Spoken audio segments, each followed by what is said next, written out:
new assault rifle, some balance adjustments to old favorites, and a few terrain changes to Destin. All this and more as we dive into the Update 22.2 patch report. First up, a popular new French assault rifle is hitting the battlegrounds. The FAMAS is a 5.56 AR capable of single fire, burst, and full auto. You won't find this new weapon among normal loot, however, so check care packages and other special areas where powerful weapons spawn. We're also giving a couple tried and true ARs some balance adjustments, with the AUG, M416, M16, and the Mutant all receiving a few changes. Check out the patch notes for full details on these. Also, with the introduction of the FAMAS, the AUG will now spawn among normal Battlegrounds loot. Destin is also getting a few changes, with the addition of several hills between Barcliff and Tarita, to aid players making the long and perilous trek. There's also a new dirt track south of San Carlo, to break up sightlines a bit and add some more interesting flavor to that area. And since the PUBG 6th anniversary is fast approaching, we're also putting up some festive decorations around Erangel, Miramar, and Cicak. We've also updated the Hall of Fame on Erangel with special items to commemorate the PGC 2022 winners, so check it out on your next drop. That's it for this quick update. But as always, you can find all the details on these changes and more in the official patch notes. Update 22.2 is here, so find yourself a new FAMAS, and get ready to celebrate the glorious 6th anniversary of PUBG. We'll see you on the Battlegrounds.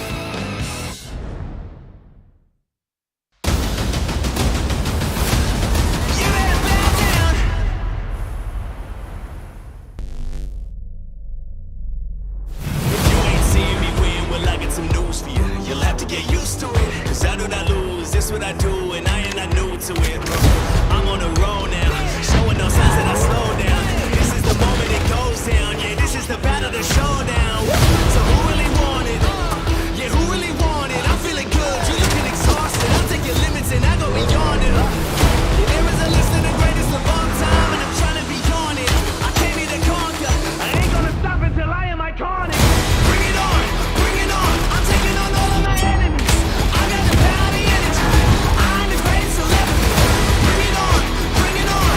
This is my time and my legacy. When they talk about legends, I bet you they mention me. So you better bow down. Yeah, you better bow down. You better bow down. Yeah, you better bow down. So bow down.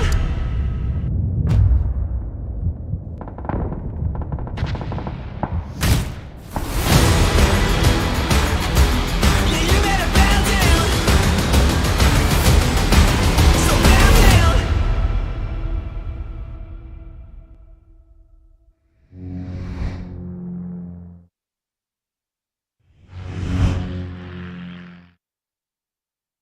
The latest game from Krafton and 5min Lab. Fast pace and full intense PvP action brawler game.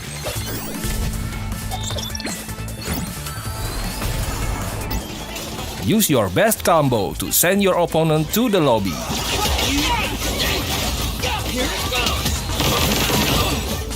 Select your legends and be the winner.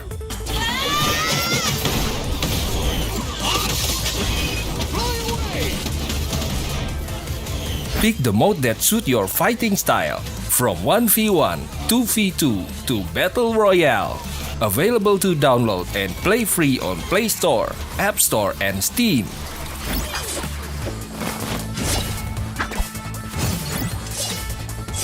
Let's be legends today!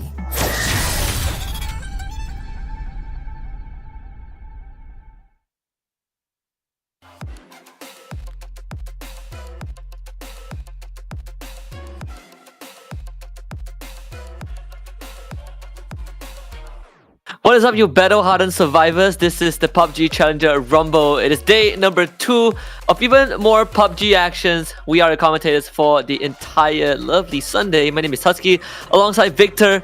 5 more maps to see how these teams are going to perform today.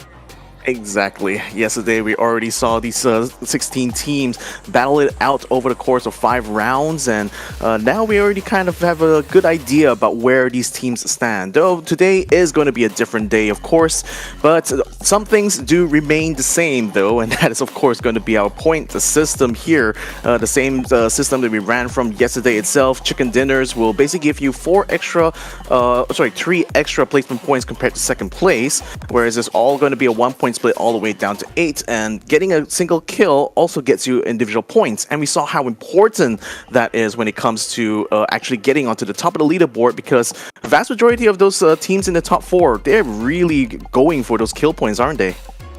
Yeah, absolutely. We've seen very, very prime examples. I think one of the best examples that we got was Gascans, right? The Oceania team coming into the entirety of day 1 without a single chicken dinner, but they were still able to maintain at the very top at the end of yesterday, just because they averaged, I believe, 12 points per round, with more close to a minimum of 6 to 8 eliminations per game. So that is very, very important. But of course, this is what the teams are fighting for as well. It's not just to become the champions of the Challenger Rumble, but also to get that 1 slot into the PUBG Global Series phase number 1. The second place teams will walk away with at least $1,700 and third place gets 1.3k. But the end of the day is about being the strongest team in the Challenger Rumble and securing that very, very valuable slot.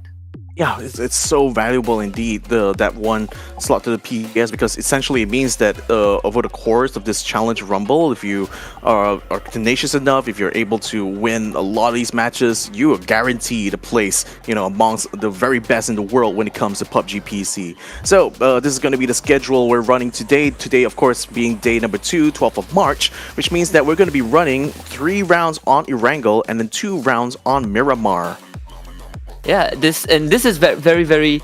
I think it's kind of like this breath of fresh air. Even though for the Challenger Rumble we get to only see 2 maps, most importantly is how we also got to witness teams being more comfortable on certain maps. And for those who were not able to catch up yesterday, these are 16 participating teams that we have in the Challenger Rumble. We have 4 Piggies, with Arkangel Predator, with Action PH, with 4 Samurais, Aurora, Charm Farmers, Cicak Gaming, Tenax. Yep, and then on the bottom side, we got Trident Esports, EXO Clan, Gascans, From the Future, one called Pintadoes Esports, Starlight, as well as Trident Esports. 4 different regions coming together here. We got a lot of teams coming from Oceania/Australia, got teams coming from Indonesia and the Philippines, and these guys are all, like, especially seeing the rounds we had yesterday, very impressive players when it comes to PUBG, because it's a mix of, like, long-time players of PUBG itself, as well as some newer teams, but all of them have certainly showed that they are very capable when it comes down to it. And this is what they are fighting for as well. Aside from the direct slot to PGS Phase 1, aside for the prize pool, they're also fighting for the PUBG Global Championship 2023 points. The team that finishes first, the eventual winners, gets 740 points, all the way down to 40 points if the team finishes last. So there's a big discrepancy right there.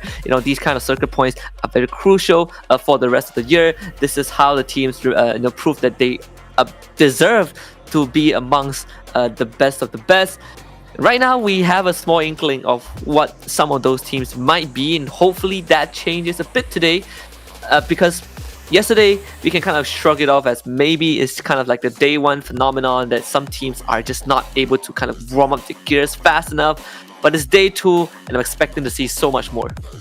Yeah, I mean, let's talking about teams that, were able to hit the ground running. Certainly the one that has been running away with it has been Gascans, quite literally putting the pedal to the metal ever since round number 1. They haven't even dropped below 7th place overall over the last 5 rounds we did yesterday, and that has contributed to why they've been able to have such a significant lead over the nearest team, which is Arkangel Predator. So that's 60 points to 45.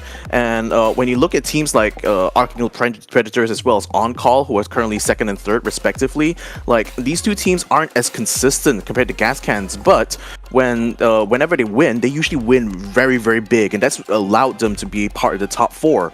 But then today, I really want to see how these teams perform when it comes to or rather how consistent they are when it comes to different maps, because when I look back at the results, I do notice that there are some teams, like for example Tenax, they weren't able to perform as well on Erangel, though to be fair, they were still able to get into the top 10 on those first 2 rounds. But when it came to Miramar, these guys were basically 3rd place, 4th place, 2nd place in rounds 3, 4, and 5. So they were extremely good at Miramar, and that's what allowed them to get up into 6th place. So given that today we're going to be a lot more focused on Erangel itself, I want to see the teams that are really good at playing the map of Erangel there start to actually gain some points here and hopefully close the gap between themselves and the front runners right now in this Challenge Rumble. And on top of that, right, if we kind of look on the other side of the aisle, we have Panic Esports, a team that performed remarkably on Erangel. But when we went to Miramar, I believe 2 out of the 3 maps, they get almost 1 and 0 points. Just could not able to make a stand. Thankfully, because of the Erangel performance in the first 2 maps that they had, they were able to at least secure that 5th spot by the end of day number 1. 42, tied with From the Future. But honestly, it's definitely not looking good for them when we look at tiebreaker rules, because FTF just has 8 more eliminations more compared to PNC. So that's something that I think they need to keep note of. But today could be that lucky day. Today could be the better day for them, because you have 3 maps on a map that they clearly are more proficient on, and perhaps they will use these 3 maps to really give them a jump start and make up for any mishaps that might happen on the last 2 rounds of Miramar. Yeah, I want to see whether or not Panic will be able to, because as far as I look from their results itself, I get the sense that Panic is one of those teams that are very good at the start of any sort of the start of the day, but then tends to drop off towards the end, and you can kind of see that in the way their Miramar results kind of like played out. They managed to get the chicken dinner actually during the first Miramar map, but subsequently were basically hovering around like just barely getting into the top 10 by round number 5. So sometimes like teams can be like really good at the start of the day, but then sort of fizzle out or start to get a bit inconsistent as the day progresses. And hopefully this is not going to be something that Panic will have to deal with, but it's something certainly they have to be wary about, because that inconsistency is going to make it very hard for them to compete against the very top.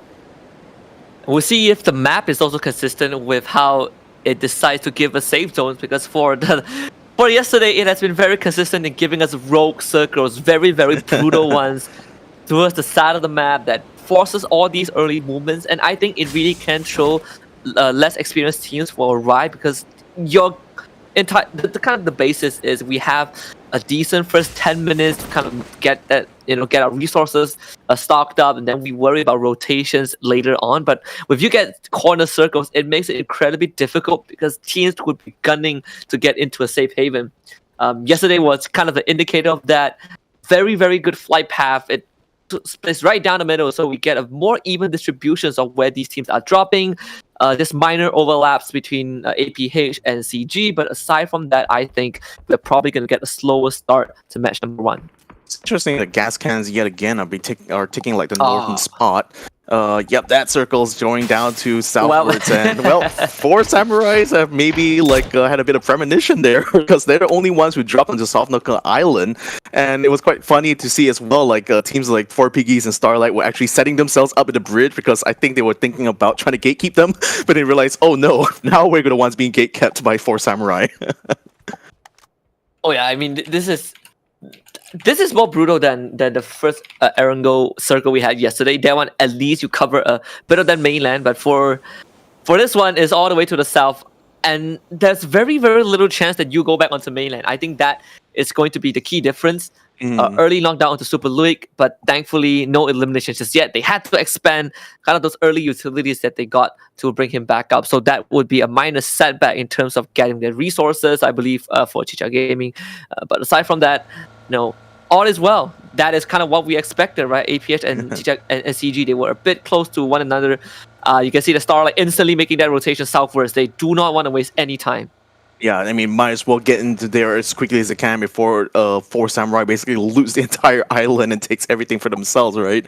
But 4 Piggies are still sticking to their side of the map right now, just focusing on farming those little villages. I mean, again, the teams are still fairly spread out, other than that little encounter that Super Luik had.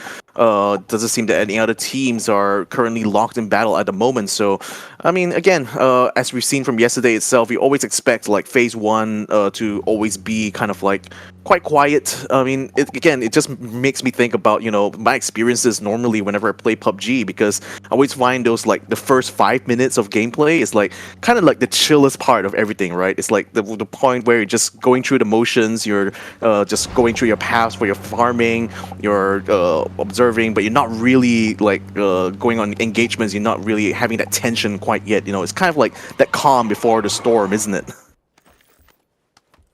Oh yeah, it definitely is.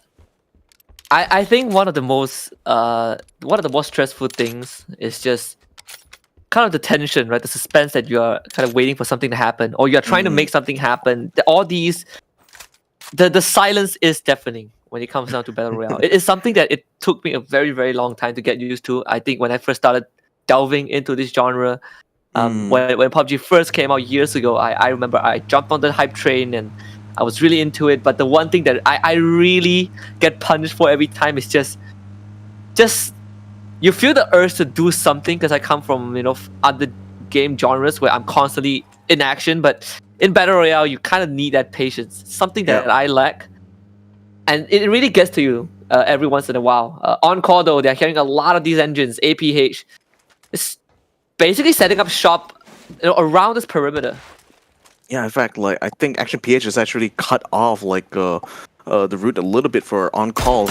Senti will try to get a shot. Ooh, gets a nice knockdown. Can he finish him off quickly though? Unfortunately, Pusher Red is able to hide away in time. Now Action PH is rapidly scrambling now, getting to the vehicles and trying to see if they can get a jump onto on call right now, or perhaps maybe even peel away. But with Push Rate already down, Nando is now trying to pull all the way back towards the bridge here, and Rems is going in hard chase here to try to keep him contained. Right now, it's all about getting information. Right now, it's just trying to figure out where exactly the point of attack is coming in from Action PH. The thing is, they're also quite spread around the map and making things even harder now is that Arkangel Predator is moving in as well to join in the party. Yeah, Trick has to really hold the fort, and he actually made contact with Senti, of all people. Finally spots out Renzo. If he can take Renzo out, this is going to be a big boon for Trick. And now he's finally getting a bit of support. Flashbangs out as well. Rems forced down to the low ground. Trick coming through. Another flash. Rems not ready for this one, but actually returns fire. Not enough though to down Trick. They get a trade back, almost got a trade back, and one call ends up being able to stifle this assault from the side of APH.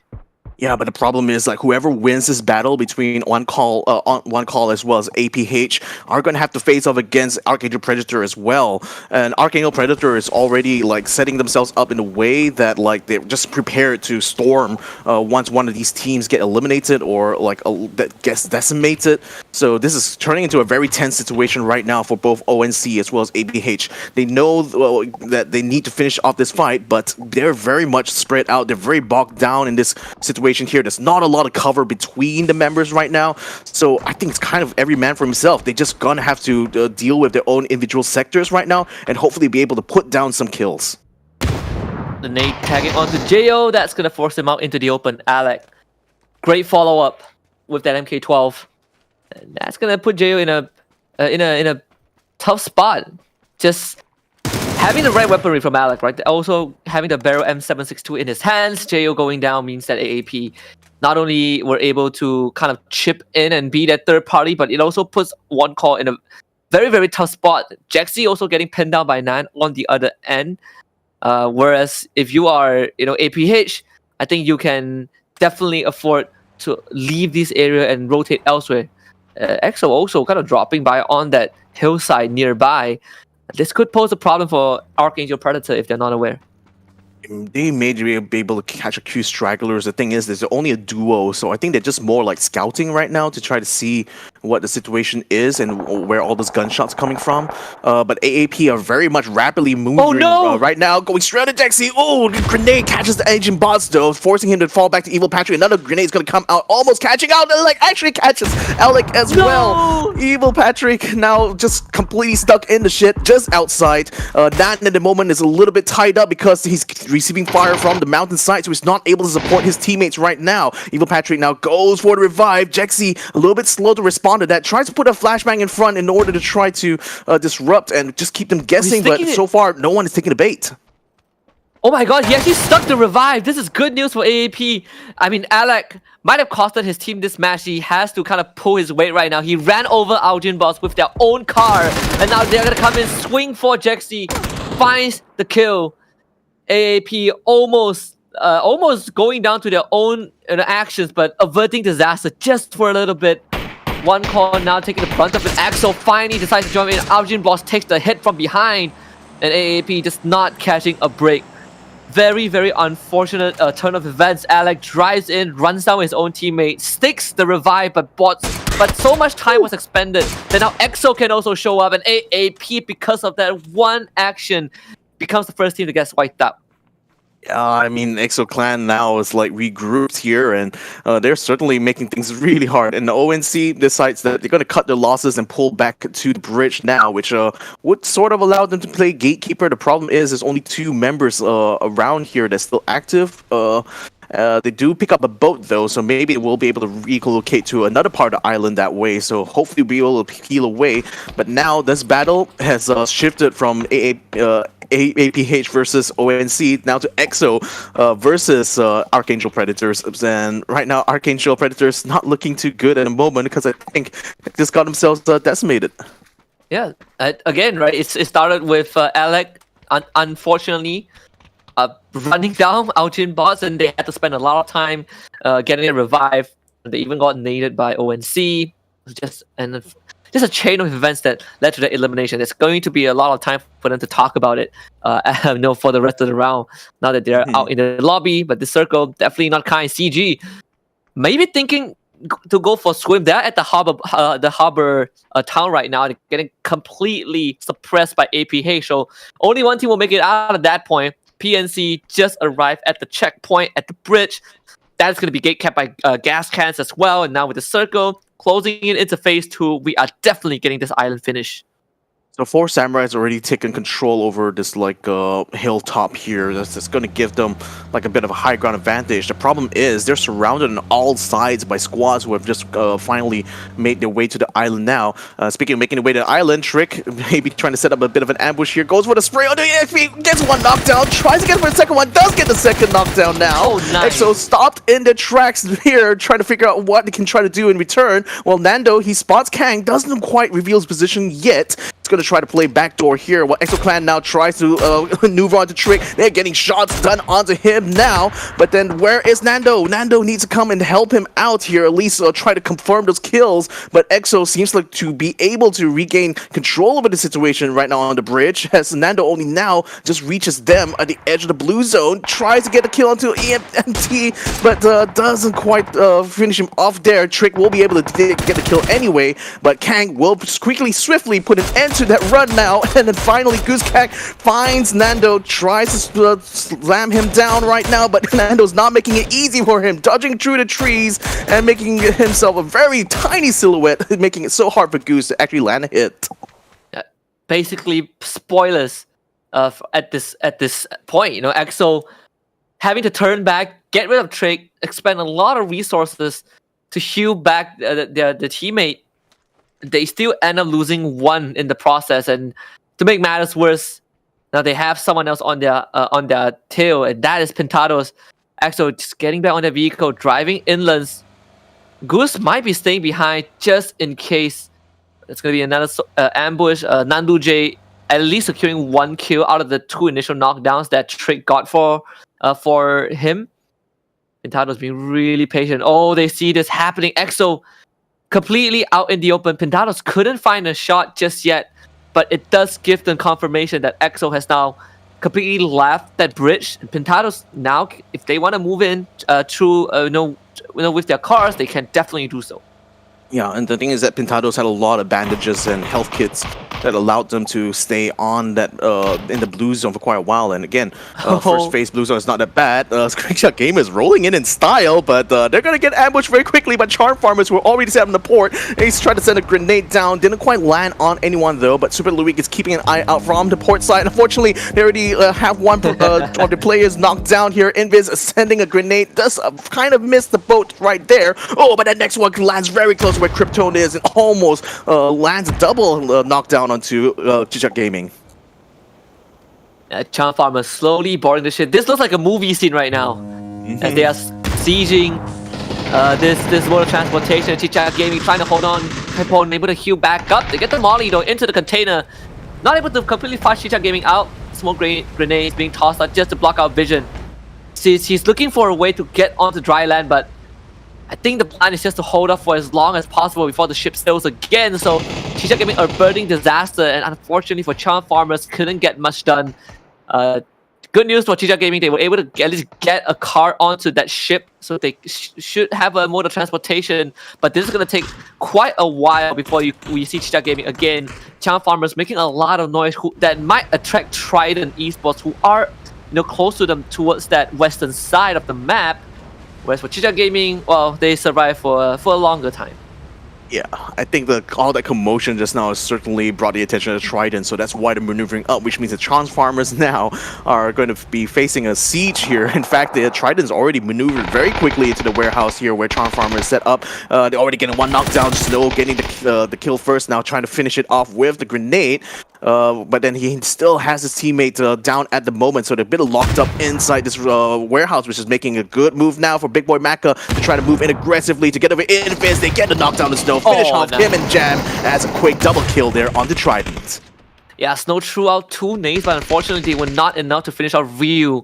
Just the shrapnels didn't do enough damage. So in the end, Trident ends up losing, I believe, 3 members? Miller, the last man alive, and unfortunately for Trident Esports, it just completely fell apart. Didn't have enough numbers, couldn't get those finishes. Charm Farmers they were not able to get Cicak Gaming, but they surely got at least 3 points for themselves. And if you are Miller right now, no vehicles and not much place to work with, and to make things worse, you are in the circle. That's where Charm Farmers are heading towards. You are going to be able to be needing to take this 1v4 fight. Wow, Cicak Gaming, they are in the water. They're going for a swim, and look at who's running out right now. It's APH, and they're going to have a field day sniping these fish in the barrel. Not just them, but Starlight as well has been just shooting at Cicak Gaming as they were trying to make this brave crossing across the water here. But APH not able to get any hits down quite yet. Cicak Gaming able to get to the shore quickly and just get behind cover, so it'll be a bit of a tense situation, to be honest here. But I love these boats just making things a lot more dynamic around the port here. I mean, man, it's just setting up all these unique encounters, isn't it? Looking across the hill though, it's Aurora, and they seem to be the ones who are also dragged here by the commotion between Cicak Gaming and Starlight at the moment. So are they trying to set up a possible ambush here? But also we've seen Gascans move up close to where Aurora's position is. So this might become a really crowded battlefield right about now. For Samurai, like I was mentioned, they were taking on the high ground. Looks like they seem to have PNC pinned on the low ground there. So it looks like their bet has kind of paid off. Yeah, so far so good. And I just want to say that Cicak Gaming were not able to touch down on port because of a CF earlier on, and it means that going for the swim, they abandoned their vehicle. They now have lost a very big means of transportation, and now everything else is going to be them on foot. They actually ran into Starlight in the process. That is going to be something that they got to be careful about. In fact, Cicak Gaming finds Charm Farmers members on the way in, so a bit of a moment of karma that comes full circle. The most important part is still that they got to storm this compound. They're taking over this building as fast as possible. Solution PH, the only one on this top floor. All the windows not broken just yet. Here comes the nade. This is going to be a huge one. Doesn't really get straight though. Bounces towards the left room, but it's taking a bit too long for it to go up. And in fact, as you can, just 2 of them. Hachi, what? Coming in as a backup from afar, and now they stop Cicak Gaming. Solution PH has done just enough. The cavalry has arrived, baby. Starlight just need a bit more finishing touches onto Cicak Gaming. And all those flashbangs and frags are going to force them into a very rough spot. You love to see that. The flash on the left to filter them over to the right into a nade. Starlight have practiced this, and they are doing so well. Starlight shining bright indeed, and Hachi with the arm of God there, landing trouble kills and putting the finishing touch onto Cicak Gaming. So a bit unfortunate there for CG, because it looked like they were having such a good time up until that point. So wow, well done there to Starlight for pulling off what an amazing fight there. Now let's see what the 4 Piggies are up to. They seem to have caught up TD from FTF right now, who is stuck on the cliffside. His teammate is on the higher ground right now trying to put some fire, but Gobs is already in the vehicle trying to maneuver to his flank here. So now TD goes up, tries to get the shot at the law ball, misses a little bit, now tries to send out a grenade or thing, but he catches the straight shot from the sideline right now, because again, 4 Piggies are taking onto the hillside where Man is currently stationed, and unfortunately he's taking so much fire nowadays, forced to pull back. I think TD is probably going to have to take one for the team right now, because for the future doesn't seem to have this situation under control. Trident there, getting a good shot in Rootvin. A bit unfortunate there. He should be finished off now, and APH loses another member.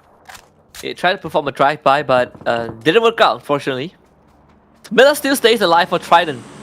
The best that he can. 4 Samurai continuing to be the first one to put the flag on the mountain.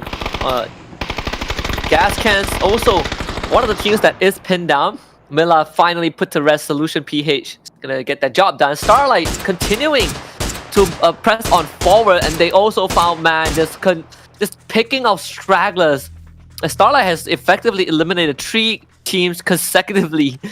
5 eliminations so far, only losing 9 throughout this whole round. Starlight is doing way better than they did in the opening rounds of day 1. Yeah, they're really stepping up to the plate now, aren't they? So, again, still surfing that blue zone here. They only just entered the safe zone. So, the thing is that they are on this hillside here, so that's giving them so much cover and just making it a lot easier for them to just continue racking up those points. For Samurai is still at the radio tower right now, though it seems like Gascans and ABH have joined in on the siege here, but PNC were able to maneuver out of the. Well, no, they're still in the same position actually that they started off with earlier on in the previous circle. Gascans now regrouping in front. APH, I think there's only one member of APH as far as I can see on the map here, so he might be in the spot of trouble right now because he's caught between a rock and a hard place. Tenax has already taken control of the complex just to the west of where Fort Samurai is, so that could be potentially a good place of contention should the next circle land there. So now it's just a matter of like luck at this point. Good shot though. Well, completely catching Wakikamuka off. Just GN doing a fantastic job. APH and Tenax, especially APH NT, he is sharing the same building with Luke 12. Could be disaster waiting to happen for Gascans. And yeah, I mean, to climb this summit, it is incredibly tough. There's only one way up, and the best way is to have a vehicle. I don't think any team can afford that. Hachi just from behind, backstab Oliver. Turns around, Hachi still staying alive. Smoke grenade comes right through Hachi. The flash goes through finally. Down by Gops, almost creating chaos. The agent himself not able to hold on until the end though. Down to Hayase, the last vestige of Starlight, just beelining towards his teammates. Two members of 4 Piggies still up. Gops cleaning up the mess just for a bit. They get Loba back up. Baby Zio, now the last one that needs attention, but he will perish to the blue instead. 4 Piggies at least surviving with 3 members.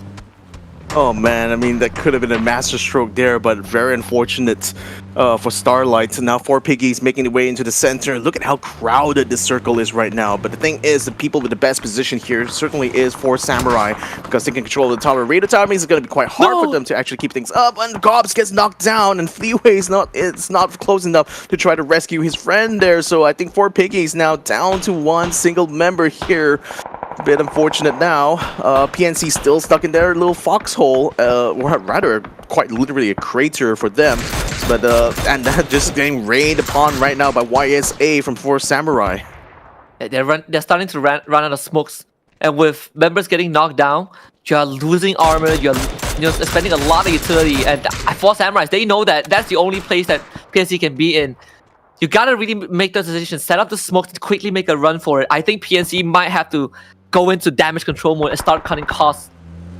I'm gonna try and do it right now. You can see that the members are slowly moving, and Gascans, they're not attracting as much attention as PNC, so this could be an opportunity for Gascans. PNC just continuing to getting punished. Dusky will be left in the dust. There's 3 members of PNC remains alive. GN actually found Greg shot GG as well. 4 Samurai just keeping both sides of the mountain completely controlled. And this is just a hard climb for PNC. Pivy finally makes it onto the main path, but look at YSA. He has already descended just a bit to get the angle and was able to pick up Cherry on the way. So the good news is that allowed 4S to kind of control the last circle. The bad news is the next circle is going to be out of their area, so they're going to have to move down eventually. So they need to wrap things up here. Oh, YSA gets with a headshot, gets a headshot into Cherry, and gets it on the suspect as well. Ay, panic. Oh no, they're getting decimated right now by 4 Samurai, and that's just adding to their woes at this point. Yeah, even if 4 Samurai don't get the chicken dinner after this round, they've done more than enough. These kills are very, very valuable. And Pivy, he's running upwards. YSA knows that he's going to be there. This is going to be the first checkpoint. Pivy, oh! Nasty, nasty shot. Straight through the skull of YSA. Pivy still keeping PNC alive. Slowly breaking through the formations of 4 Samurai. They have lost that one initial member. It's not going to matter too much as the circle continues to close in. And Pivy is starting to become a sore in the backside of 4 Samurai. YSA probably will be surrendered to the blue in the process. But I mean, Pivy doing massive work. Oh, Luke 12, good shot there to take out Senti. So that I think is Action PH taken out in 8th place now. With the blue zone closing in over the hill here, they're going to have to move out of the way. Now, Pibby is surfing very, very close to the cliff edge as well as the blue zone edge. Watching every corner right now. Luke 12, unfortunately, gets caught out there in the blue zone, so he's going to be down for the count. And Gascans is out in 7th place. Four Samurai now finally abandons this hill, though a couple of members are still sticking around there. It looks like they have done their job. They're going to be going to the next safe zone now and join up to where the other battle is right now, because TNX receiving a lot of fire there from Pintadoes Esports at this point. 4 Samurais, 11 eliminations and still kicking. 4 Piggies also pretty much alive. Down to 5 teams and only 13 players left. Pintadoes somehow holding on. 4 Samurais barely avoiding that final shot from Namcel, but they know that the members of 4 Samurai pushed up. No, they do not. GN, he's already up on top of the hill. Fleeway sees this happening, but he's being really patient. No, GN! Facial awareness just turns around 180 for another wipeout. 13 kills, Victor. Wow, that's a lot of kills right now. I mean, this is literally 4 Samurai's round to lose at this point, I think, because like they still have a 3-man stack. Now, TNX, granted, still has 1 extra member, but they're a little bit more spread out, and they seem to be playing a lot more safer compared to 4 Samurai right now. But with already 13 kills in hand, I mean, they're certainly already very high up on the score line for this round here. Now, it's a question of how much more placement points can they get. So, EXO Squad is still on the outside. TNX a little bit spread out, but you still have Horseshoe having control over 1 building. And where is the Pintadoes? Pintadoes is silent. Last member standing is all the way on top of the hill here, not daring to go down because it's a little bit too close for comfort there, especially onto 4 Samurai. There's still a vehicle for him to use though, and that's providing a little bit of cover, but conversely, nothing else in between. So either he's going to have to make a break for the center of this next circle, or just hope that this next thing is going to work. Squeakita though catches a stray here in the form of M0, and Horseshoe is also knocked down as well. So things are not looking too good for TNX's front, because Aspa is now caught up by Murayama of all people, and now they just go, even though they were kind of silent for now, when the action hits, it's hitting so hard onto TNX.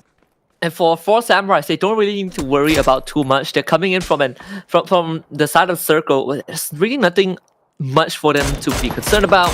There's not much teams there, and they're just doing this through process of elimination. And Speedy trying to just descend the hill. Well, avoids getting knocked, at least for now, but Goose has his eyes on that area. Unfortunately for him, he's also getting pressured by significant magnitude from afar, and it's going to be Fatty's doing the job. 4 Samurai still pushing in. Silent is going to be basically hiding behind him. So far, 4 Samurai hasn't found him just yet. This could be a boon for Silent. Ooh, nice shot there, Kang. Actually got the knockdown to Speedy here. Silent now hit spotted. GN is going to send a trouble down, but it looks like Silent is able to pull away just in time. Now moving up in the blue zone. GN didn't quite see him though, and unfortunately he's the one now going to get knocked down. So 4 Samurai now forced to react here to Pintadoes. This is Silent here, and that's going to take a lot of the attention away. And Silent's actually making it so good. What the heck? He actually got the kill. He actually got the kill onto Moriyama, and 4 Samurai has been eliminated. God save 4 Samurais. Silent. That's the ace. That is the 1 versus 4. So much patience.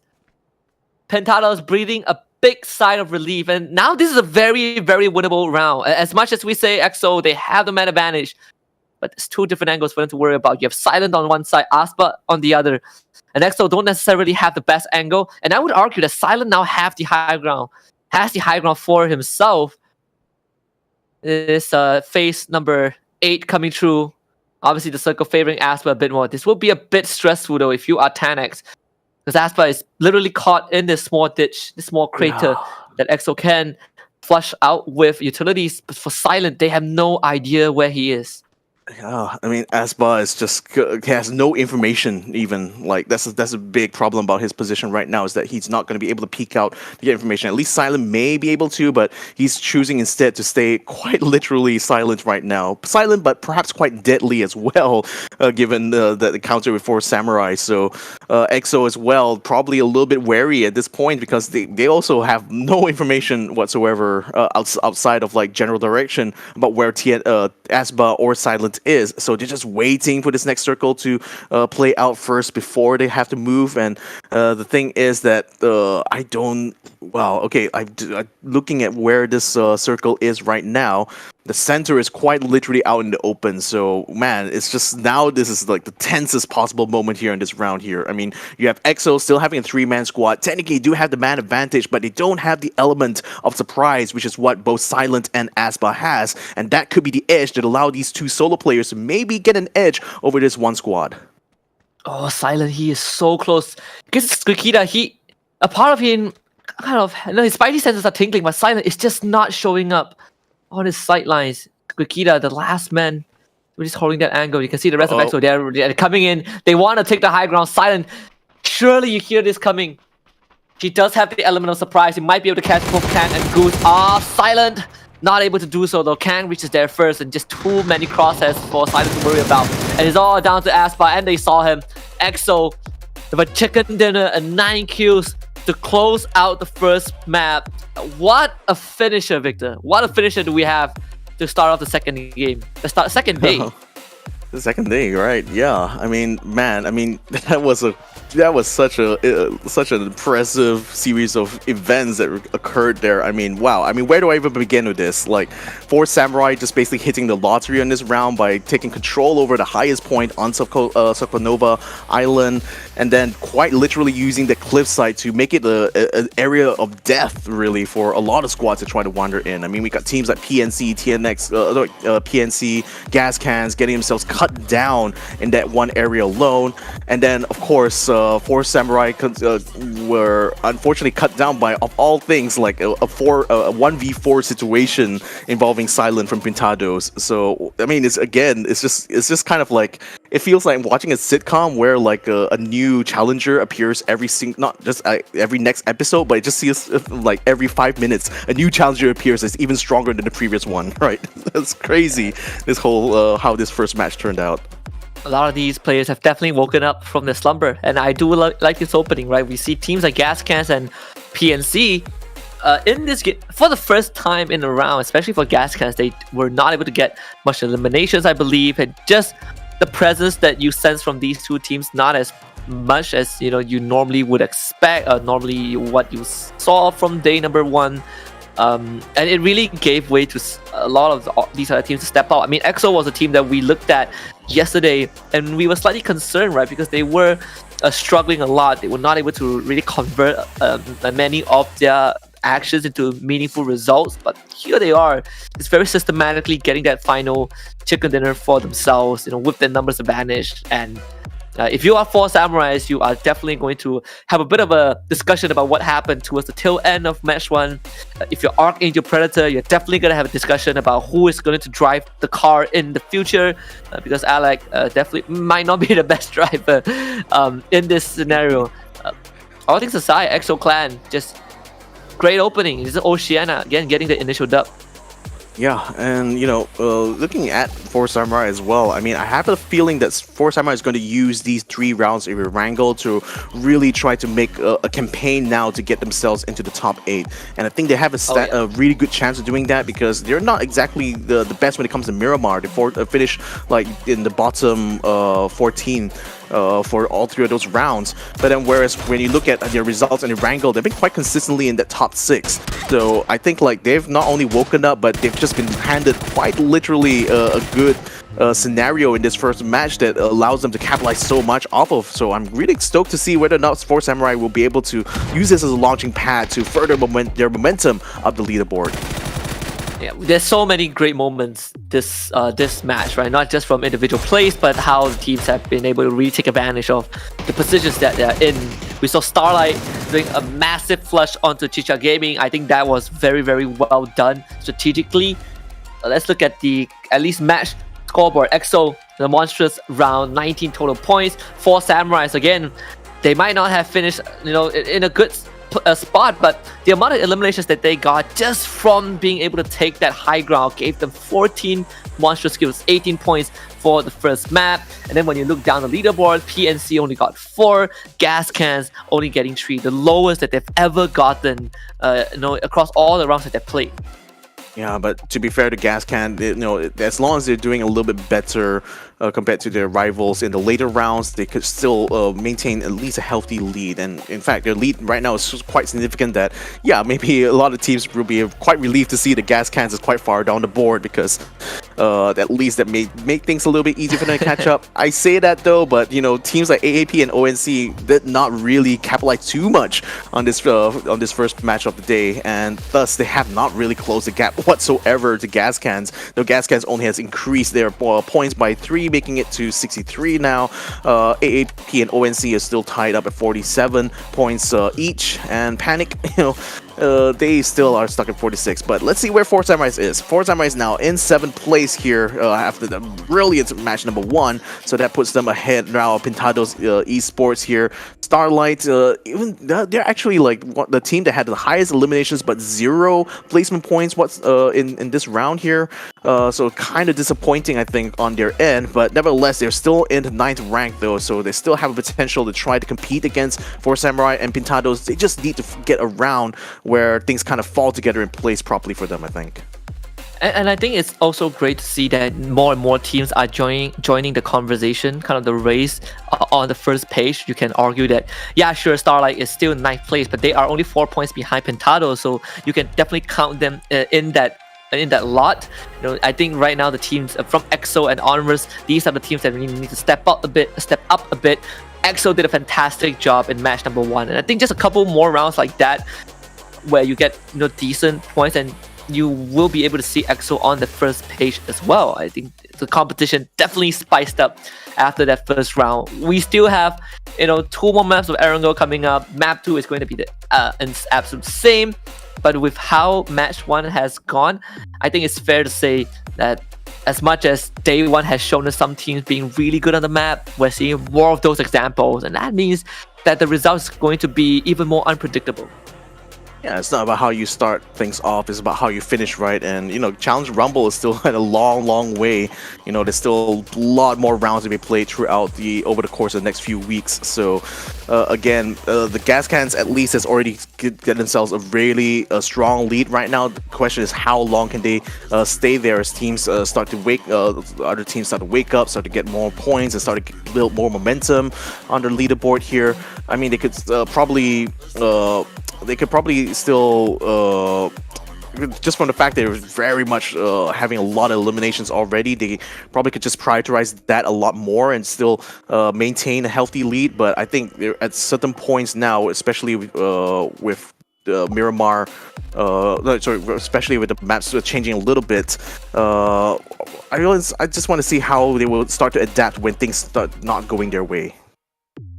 Oh, absolutely. And I hate to use this term. I don't think it's something that I like to integrate into my mindset. But when it comes down to battle royale, there's always this factor of luck, right? How the circle forms and all. I think in match 1 there definitely is a lot of that when we look at teams like 4 Samurai. But also credits to them for finding that early spot that gave them so much advantage as the round progresses.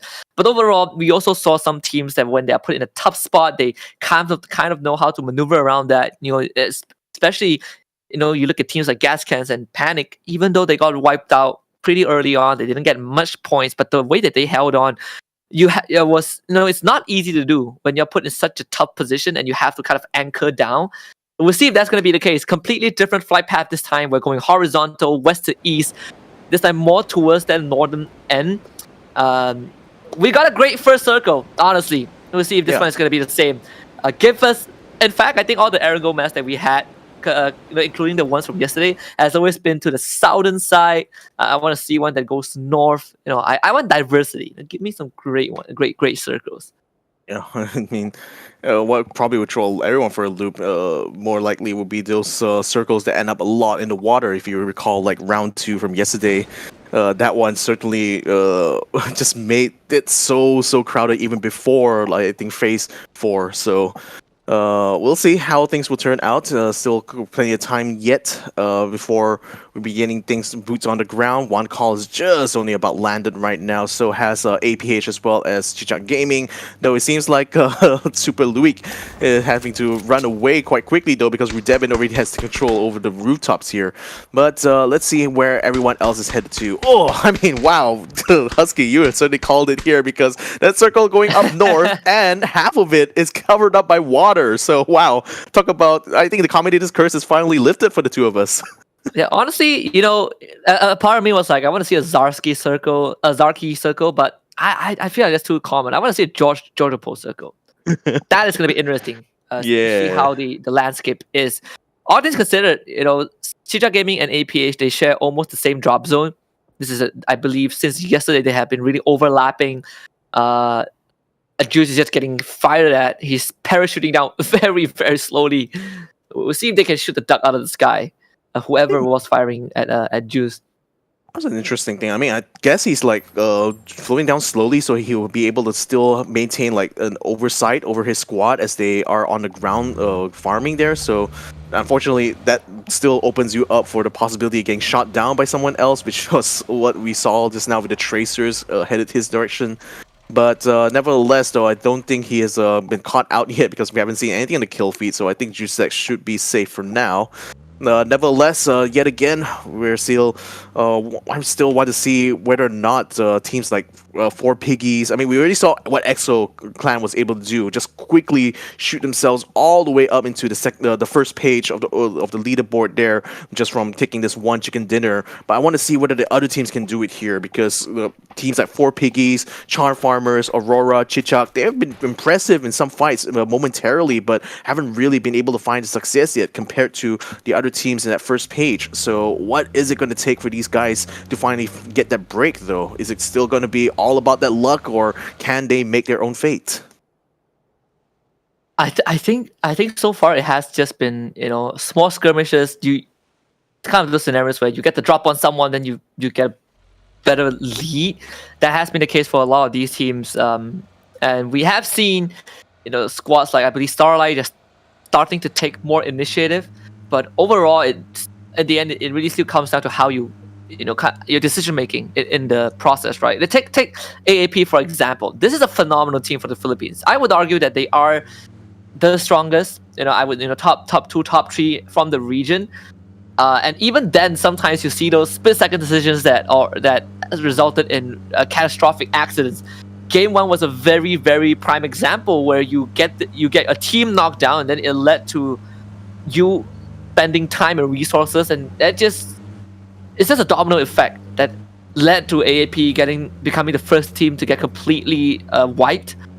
So hopefully that changes, you know, in game number 2. I think some of these teams have been making the minor sloppy mistakes that really cascades quickly into just a wipeout.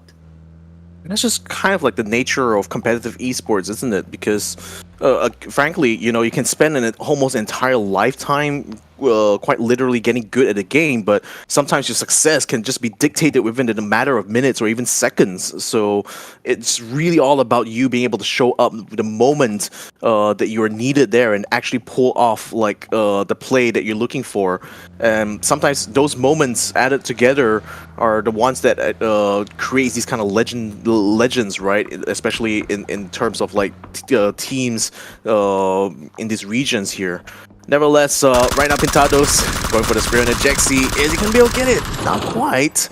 Spends out the entire magazine, switches this rifle, almost putting him down to a single ping, but still no dice though. Jexi still able to get away, and then now Pintadoes comes under fire here from ONC. So now this is not looking good for them, because not only did they fail to get a knockdown, they're just dragging into some unwanted attention now. Yeah, see, they pops his head out, and Kaio has to carry him all the way into the building. No casualties, but definitely a very unfortunate opening for Pintadoes. You see that there's the intention to really start taking those engages, but man, one call is just taking that opportunity to instantly start rotating, and Silent, he's not happy about that. Completely whiffing, well, missing most of these shots. Pusher it. It's not gonna get tagged in any way, but that vehicle is going to sustain a bit of that damage. End of the day, Silent, unfortunately, won't be able to get much done. One call just basically pushing through the checkpoint set up by Pintadoes. You can see that the truck that I believe Pusher was driving, just smoking a little bit, but they have plenty of cars to work with, so not too big of a deal. Yeah, no big deal. And in fact, they try to put it right, put the smoking car like quite away from view there, because I think the smoke trail may be able to reveal the position a little bit too much to other teams who happen to be nearby. For Samurai, who had a stellar first round here, I'm going to be very interested to see how much more they can do. But PNC, they look like they're stalking their prey right about now, just rounding around, circling the wagons as it were in these cars here. So still trying to find a good place to set up camp right now. But For Samurai also has a member going around roaming to kind of explore just close to the perimeter. And I think they may have spotted Cicak Gaming, so we can see YSA regrouping with the rest of his squad here in this complex near Severny. And that's a very good complex to kind of like farm in, actually, because there's a lot of nook and crannies where you can find plenty of good loot. So perhaps For Samurai just building themselves up on the next fight. Oh, Remy! Terry is the one getting knocked down, though. I think Blessed should be able to finish him off very quickly. There's PNC sustaining one casualty here as they run into Trident, and they're trying to get another one there, but I think Dusky and Suspect should be a little bit far away. Dusky now unfortunately spins around, almost looked like he was trying to turn around the fight here, but I don't think PNC is going to be too interested in getting bogged down, but they're going to be running into another line of fire here as they bump into Action PH just off the road now, so that's forcing them to go off-road completely here. And again, it just makes me sometimes question whenever I see teams take onto the main road whenever they're maneuvering these cars, because don't they know how many points are there, or rather how exposed you are whenever you take a path like that? And I think PNC just kind of found that out the hard way.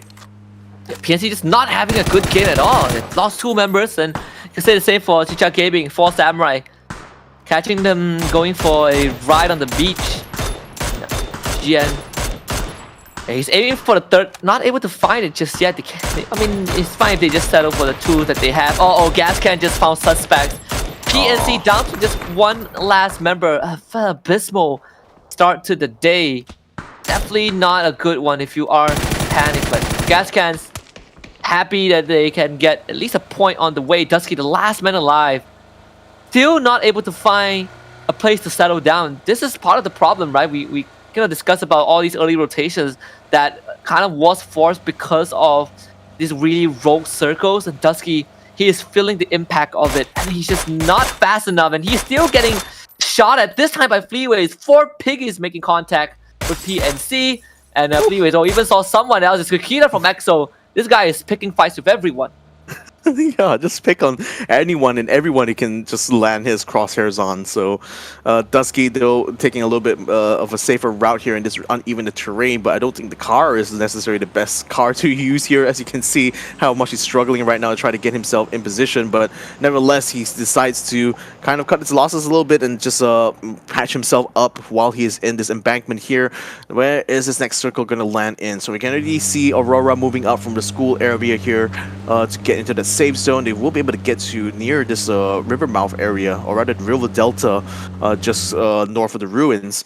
AAP has already taken position around Jojo Pole, so has 4 clans. Things a little bit crowded in the right hand side as in the western side here. Gascans, they were already set up quite far north here, and they decided to take themselves in a very neutral position, and that's actually landed them quite in the next safe zone here. So that's actually good for them, but not so good for everyone else who hung out closer to Jojo Pole. Though they're gonna have to move in, and that's creating a bit of a choke point here, especially where Aurora is getting to. They're gonna be running into Pintadoes Esports very soon. Cicak Gaming also just touched on the dry land, and once more gate cap by For Samurai and APH. Cicak Gaming and APH just could not separate from one another. Fate brings them back together every single time. Meanwhile, PE and Aura, they are basically side by side, just moving in parallel towards the safe zone. I think PE should spot Aurora as they go up this high ground. They're gonna rendezvous with Namcel as well. So Aurora gotta be really careful though. Jumi is kind of leading the convoy. CF on the other end, Big Boy Maka kind of left behind just for a while, but realizing that, yeah, it's better to just move with the pack. So CF just moving in a bit of a more split formation, but they gotta cut through For Samurai And in fact, this is towards the corner of the safe zone, so there's not much complexes left for them to really bunker down. Big Boy Maka is just gonna decide to kind of make a pit stop out of this place, but this puts them really close to 4 Samurais. Oh, Ryu when himself knocked down by Invis. He got in there. Ay, not again here. Our farmer is a little bit bogged down as well because they're receiving fire and Maka gets knocked down at the same time. Ay. This has gone from bad to worse here. KDR from FTF, the one who actually got the knockdown hit. So now he's going to be relinking with the rest of the squad, or perhaps even getting close up to CF there to finish off Big Boy Maka. But this is not looking good. Yeah, they're going straight for it. FTF, they smell the blood in the air right now. Now, Ryu has been brought up, but Invis only has just brought back Maka back up to speed here. But FTF has already positioned themselves in the flanks, left, right, and center. 2 team members going very aggressively to the front right now. The smoke is just about to clear here. Maka hasn't quite got his heels up quite yet until just now. And they haven't been able to do it. And what the heck? Poor Piggies as well, locking down their own members. What is going on here? Big Boy Maka, though, getting a good revenge hit there into man. Not able to finish out quite yet because Ryu still stuck inside the house here, still trying to catch out the flanker, which is going to be KDR from FTF on the other side of the embankment of the house. Now Invis is inside the house, so is TD. They're just playing hide and seek right now, a very dangerous one, especially with guns in hand. Ryu is still trying to provide fire support there, but it's making it quite still quite hard to spot every single member from the future. Now TD picks up a car, now tries to get it out of the way, but seems to be quite stuck, so he's not able to move it quite yet. So this is a little bit too bad right now. And 4 Samurai GN moves into the door only to get caught out by Invis, who was already waiting there for someone to break right through, and unfortunately he's the one who has to catch it. And able to catch just some GN over so from the cracks as well, but has attracted the attention of 4 Samurais. He's gonna barbecue by the volley fatties. Oh, just enough damage to do so. Ryu couldn't save him in time with the smoke. Last man alive for the side of for CF. Just horrible news. Fatty taking a bit of a hit, but 4 Samurais have more than enough members. FTF so far has evacuated the area just a little bit. They're gonna leave CF to their own demise, and FTF taking that long range approach. Honestly, I have a proposition for a production crew. Maybe if there's time, we just can make a compilation of team road kills by vehicles, because these accidents are getting a bit out of hand. CF definitely feeling the brunt of that, and I'm not sure how long Ryu can stay. He's gotten an elimination for himself, able to take down one of the members from 4 Samurais, but that's pretty much it. I think his time is definitely numbered unless 4 Samurais gets 1v3 again like the previous round. Yep. Oh boy, bit of a counter right now as 4 Piggies seems to have got a knockdown onto Goose there from EXO Clan, and that's forcing Kang and Squikita to move up and regroup with them. But 4 Piggies has caught on the ground right now, and freeways, lots of pressure coming in from Kang as he does successfully knock him down there and finishes him off for good measure. Him as well as Gops should be out for the count now. Meantime, TD runs straight into Senti and finishes him off as he tries to bring his car to the edge of the cliff. It flies right off, just like a scene out of a Hollywood movie there. Action PH yelling lights, camera, and action right there. Rems keeping oversight there, trying to see where the other members of FTF are. KDR is already kind of pinned down at this cliffside edge. Didn't really expect to encounter APH here, though they seem to have recovered somewhat, beginning to knock down into Rutvin. Still haven't spot out where Senti is, though, and he remains a big threat right now for KDR because he still has no idea. Sends out a throw bolt in his general direction, but that's not where he is. He is down by the cliffside, and he's already bringing Rutvin back up into speed. So, oh boy.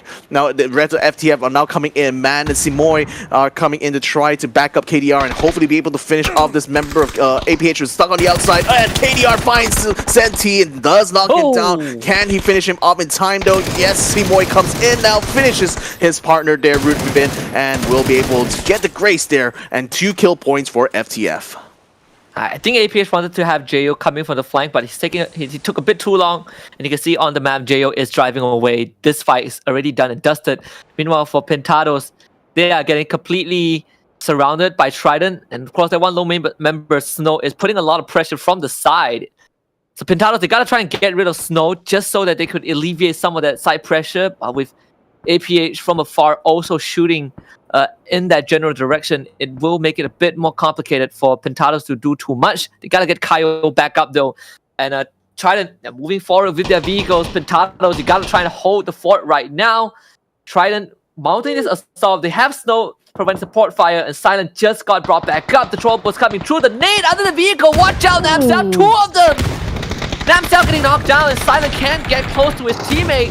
The third one underneath Silent, they are just getting bombarded. CJ getting caught as well. And Kyle, the last man standing. They were able to get rid of Blast, but that's pretty much it. Trident completely showering Pintadoes, and this is just nothing that they could do.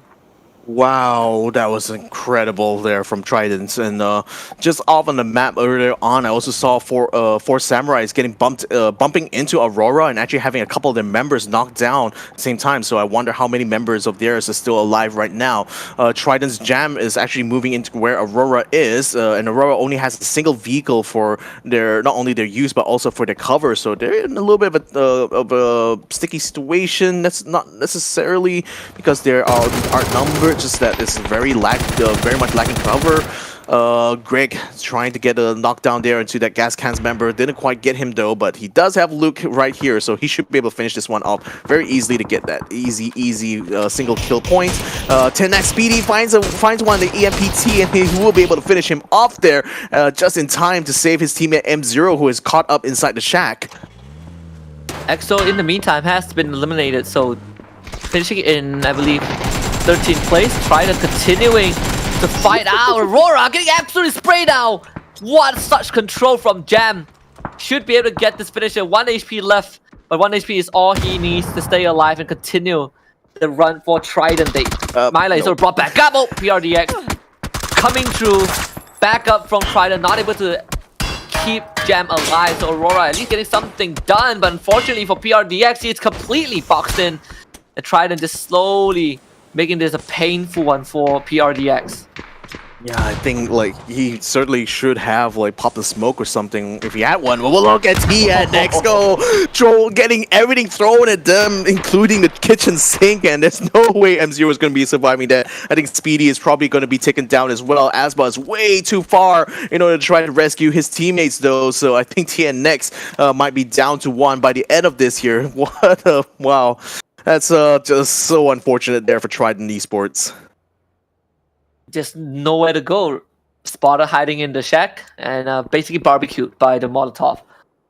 So one call, doing a pretty decent job, at least getting 2 points out of that. Starlight spreading out at the perimeter of the circumference of the circle. FTF touching down again, just basically getting gate capped by Cicak Gaming. And CG also getting pressure from behind as well. APH once more refuses to separate from CG, but if you're FTF, you gotta try and push it right now. Man, getting a good start onto one Eons, getting that knockdown, that will weaken the defenses of CG, but they gotta do a bit more than that. Whereas Gascan Nikos, he's gonna get a 1v1 confrontation with Loba if Loba goes up onto flat land.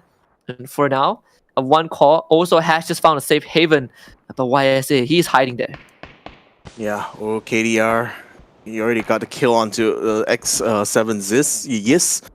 Now trying to set up some smoke in order to try to creep his way to the safe zone now. I think he is very much alone. So is YSA from 4 Samurai. As I mentioned, 2 of the members got knocked down by Aurora, and I think he lost his teammate as well on the way to the safe zone. So now 4 Samurai is faced with a very, very difficult situation now where they're not going to be able to capitalize too much in elimination points, but they probably will be able to make a play for placement if YSA is able to play smart enough in these next few phases.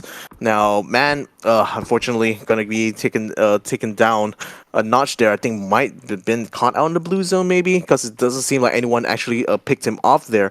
Agent Bots actually, I think, has spotted Gascans, who have, for the most part, been pretty much holed up over here in this circle for a very, very long time now, and have only managed to rack up 3 kills so far. Yikamu Kao, of course, has been the one carrying Gascans a lot yesterday, and we'll be doing the same today. Rams gets caught just a stray grenade there, and he's going to be knocked down. He's close enough to the shack though, but FTF is going to use his this opportunity to move up onto Jo, and he's very much in the world of hurt right now, headed towards him because a Molotov and a grenades headed in his direction right now. Gascans getting through a pressure now by AAP. They're storming their positions here, and they're getting knockdowns as a result as well. But Nikos is still keeping his eyes peeled here. He's able to get one knockdown there. Luke 12 able to recover very, very quickly and finish this off. Actually, the action PH right there and then.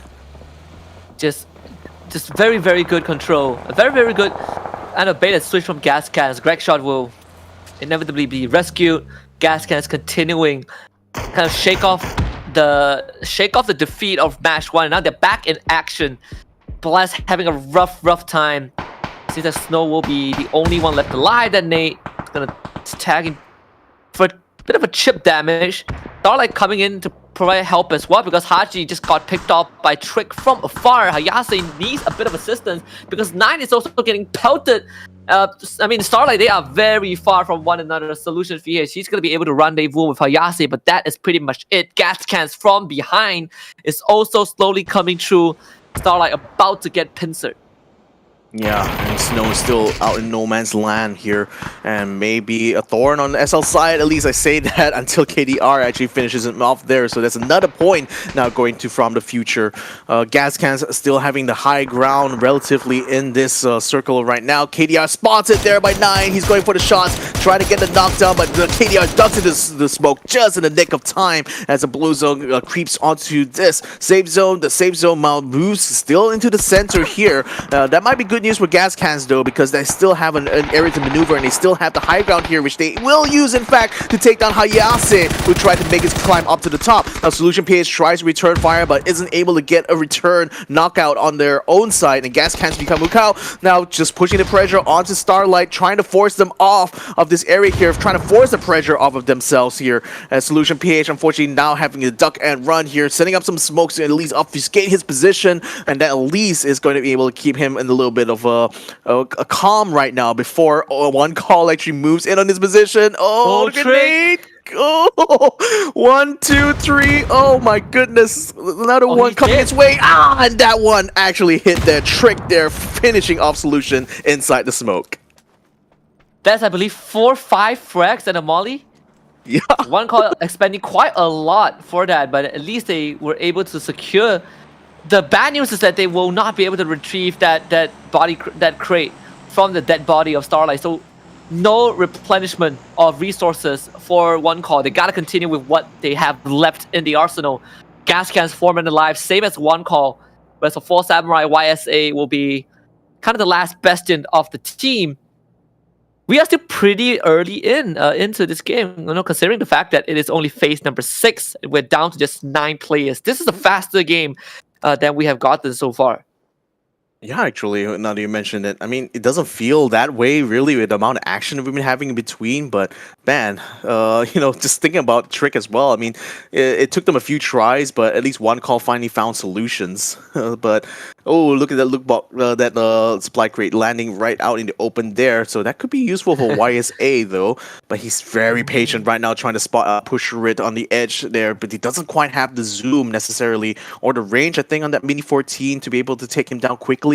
So it's much better for him to try to just play very patiently right now. Just wait for the other teams, the other squads to encounter each other and start fighting, and try to just catch opportunities like that. But Pusher it, conversely, it's just keeping an eye out. He's literally the guy on the high ground here for one call, so he's the one kind of spotting the other squads in this next circle here. Now that blue zone is starting to creep in now, 30 seconds before the end of this phase here, and then we're going to be getting right into the end game now. So with how he stands here is that Gascan still has a full stack, so has ONC. ONC is a little bit more spread out, but they had to watch out for one wild card here. It's going to be YSA in the form of 4 Samurais player there. So that's where the cards are stacked. Let's see how they play them.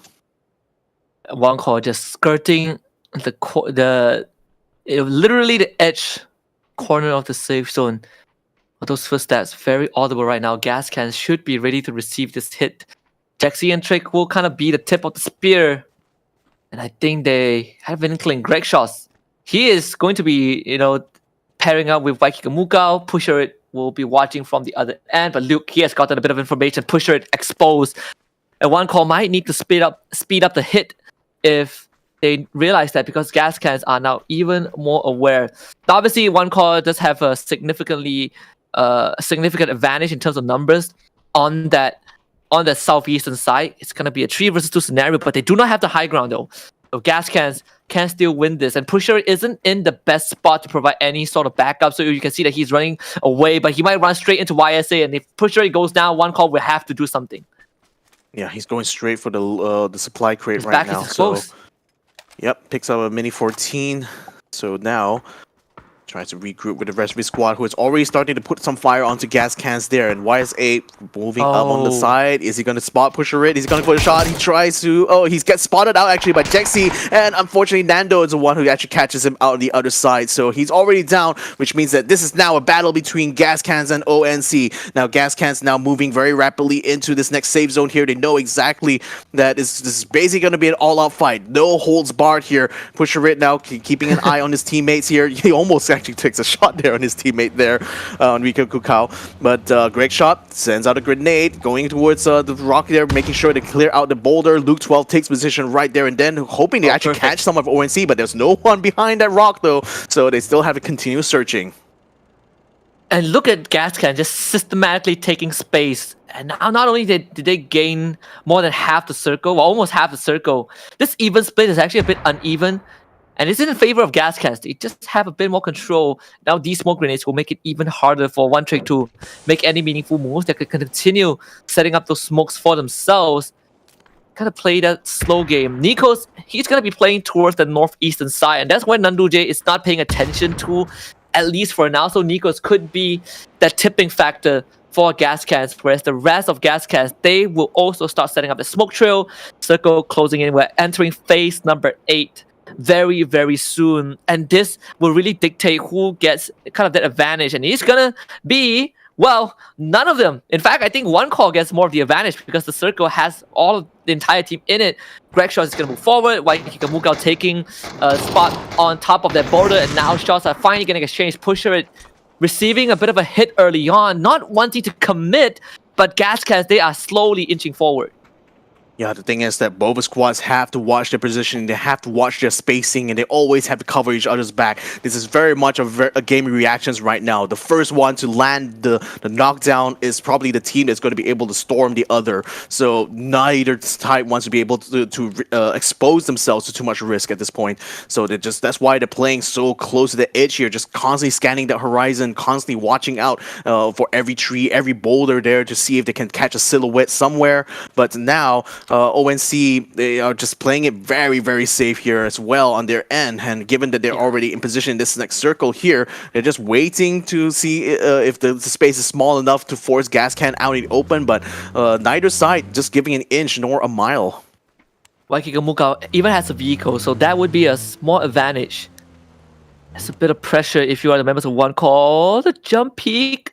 No, not spotting anyone else. Now the grenades start flying through from one call. They see that vehicle, so Waikikamuka has attracted considerable amount of heat. Both teams spread it out really well. Obviously, if you're Nanduje, you gotta pay attention to Nikos, and he's trying to look for this guy from Gascans. Unfortunately, the elevation is not helping any of them. Pusher also not willing to really go too far up because he knows that Gascans has taken control of majority of that high ground. This circle is going to push them literally into each other at this point. Phase number 9, 10 seconds. And remember, one call leading up to this point, they expended a lot of utility beforehand, so they don't have much left in the tank. Look at Pusher, he only has one more Molotov left after the one that he tossed out. So this might be a utility disadvantage for one call. And Gascans, they don't know about this yet, but with all these utilities getting thrown out for one call and not getting much value in return, things might get very, very tricky for them in this final push.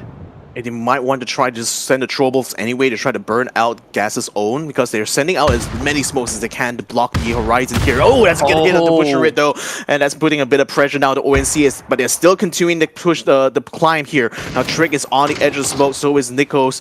They're still not able to spot anyone here on either side, and they really don't want to risk, getting being one of the first ones being knocked down. But now throwables are being sent back by Gascan's side to try to gain some ground here. Nikos Nikos is still a little bit left on the lurch. The Molotov is coming out. There's 2 smokes near Gregshot is about to clear, but though there still is 1 more smoke that's been opened up that's going to keep him in cover. Jexy pulls back a little bit here. Oh, Gregshot gets caught! Gregshot gets caught by Trick now. Now what is one call going to try to do? Yukao is going to try to move up with the car as well to try to get a knockdown, but it looks like ONC is now rapidly responding to this here, trying to scan around. Molotov being sent out. This is absolute chaos here right now as Nando and Nando is getting caught out here. Luke 12 has been knocked down as well. It looks like things are not looking good for Gascans here, but then they're still returning fire, and they actually knocked out a couple members of ONC in the result. Nikos now having to hide behind the boulder there. Gets hit there on the Trick. Now there's 1 versus 1 here. Jexy versus Nikos. Nikos sends out a Molotov, tries to scan around the boulder, trying to catch a head, but doesn't quite knock him down. Now in the meantime though, he's still, I think Jexy is trying to get a revive onto one of his teammates at even odds, but push it, and I think Nando is providing some information there on where Nikos' position is, so he needs to kind of finish them off, but the thing is, he's not able to do so in time. Tries to get a hit onto Jexy, but he's not doing enough damage there. Sending out the Molotov there, that actually lands right behind where Jexy is. Jexy sends a frag grenade, oh, that smoke there. Actually, that's going to make it hard for Nikos to stay in the position. He needs to try to move out, but Jexy pops out just in time for Nikos to catch the kill, and Gascans gets their chicken dinner. What an ending for Gascans. Nikos, the clutch god, saving his team, but most importantly, he was able to. So the last moment, he just found this random Molotov beside the tree that he was taking cover, and that Molotov was so useful because it pushed Jexy out into the open. It's forcing him to take all these fights, and Jexy just felt really compelled to make a move. Nico just great patience and really abusing the fact that Jexy felt that he might go for the revive and just taking the initiative. But at the end of the day, props to Gascans for finally getting the first chicken dinner of the Challenger Rumble. But at the same time, for the side of One Call, this is the best round that they have demonstrated since day one. So both teams deserve huge credits, but the way that Gascans handled the final sequence was impeccable. Yeah, I expect his teammates are going to be buying him a drink after this for pulling off that chicken dinner for sure. But wow, I mean, there was a very tense final few minutes there, not gonna lie, because all the time, it's just about who's going to be the first one to be knocked out, who's the one going to get hit first. And unexpectedly, it was Greg from Gascans who unfortunately caused that domino effect to really explode there. But somehow, as things kind of whittled down, One Call unfortunately wasn't able to capitalize too well. They did go quite aggressively, but I think Luke as well as Louis got themselves knocked down in that fight. So whatever advantage that One Call had initially just kind of evaporated almost immediately. So when it all came down to these 1v1 clutches, it's always the toughest thing. It's really that's kind of the moments where you as a player really have to show your worth there, right? Because it's just you're the only person on the ground right now. Your decisions, the actions, and your mistakes are the ones that pretty much makes or breaks a team. And Nikos, gotta say, really handled the pressure quite well. And this is why Gascans is one of the favorites, one of the best teams that we had, that we have right now in the region. They completely crushed the qualifiers leading up to this. So continuing that momentum, really love, seeing teams that are just so at the top of their game. And this completely negates whatever happened in Game 1.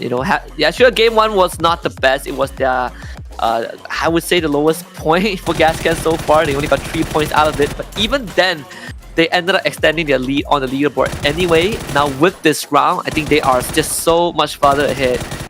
This match is crazy. I love this sequence from Trident. The way that they completely destroyed Pintadoes as well, as Pintadoes tries to find any sort of ground is not working out, and even Trident to a certain extent had very great moments in this round. Yeah, and wow, I mean, again, looking back, you just realize that so much actually has happened, in this mid phase of the game. It's which is kind of really a pattern, I have to say, for even yesterday itself. I mean, again, we're seeing a lot of these protracted fights between squads already, from phase 3 all the way to phase 5 itself. And what I'm seeing here, what I'm liking really is that neither teams are really dominating each other at this point right now. It just feels like these fights are still quite even and can still be anyone's game here. Nevertheless, let's go ahead and have a look at the tally for this round itself. Gascans, of course, takes the top honors right now, 12 eliminations and 10 ranking points, putting up to 22. That's going to be 5 points ahead of one call. So despite the valiant efforts, they still were able to call back like a very decent amount of points here. From the future, again, another team that I was kind of expecting to become a factor in this last circle here, but unfortunately wasn't really quite to be. Nevertheless, their 8 eliminations have kept them very competitive here on this round, keeping them ahead of both Trident, 4 Samurais, as well as Starlight. Yeah, and this is so good to see, right? You are seeing the 4 Samurais from the future, and especially one call being up in the top 5. Trident actually from Oceania. Trident also in 4th place. You know, 1 placement point, but they got 8 eliminations. So this is also a fairly decent round for Trident. I think the one team that you definitely gotta start feeling for right now is PNC, because this team showed incredible performance on Arkangel yesterday, but these first 2 maps have been abysmal. First round completely shut down by 4 Samurai, and round 2 they just couldn't get their footing at all. And this is going to be the eventual standings. Gascans a monstrously 21 points ahead of the second place teams with just 1 call. So it's good to see 1 call up in the second place, but from the future in 3rd, 4 Samurai in 4th, with 50 points, and that pushes Panic down to 46. Yeah, I mean, again, they didn't actually make any progress at all from this round here compared to last. So, wow, I mean, they're again starting to sink like a rock a little bit, even though Starlight as well was able to gain some points here, but they're still stuck very much at the bottom of this first page here.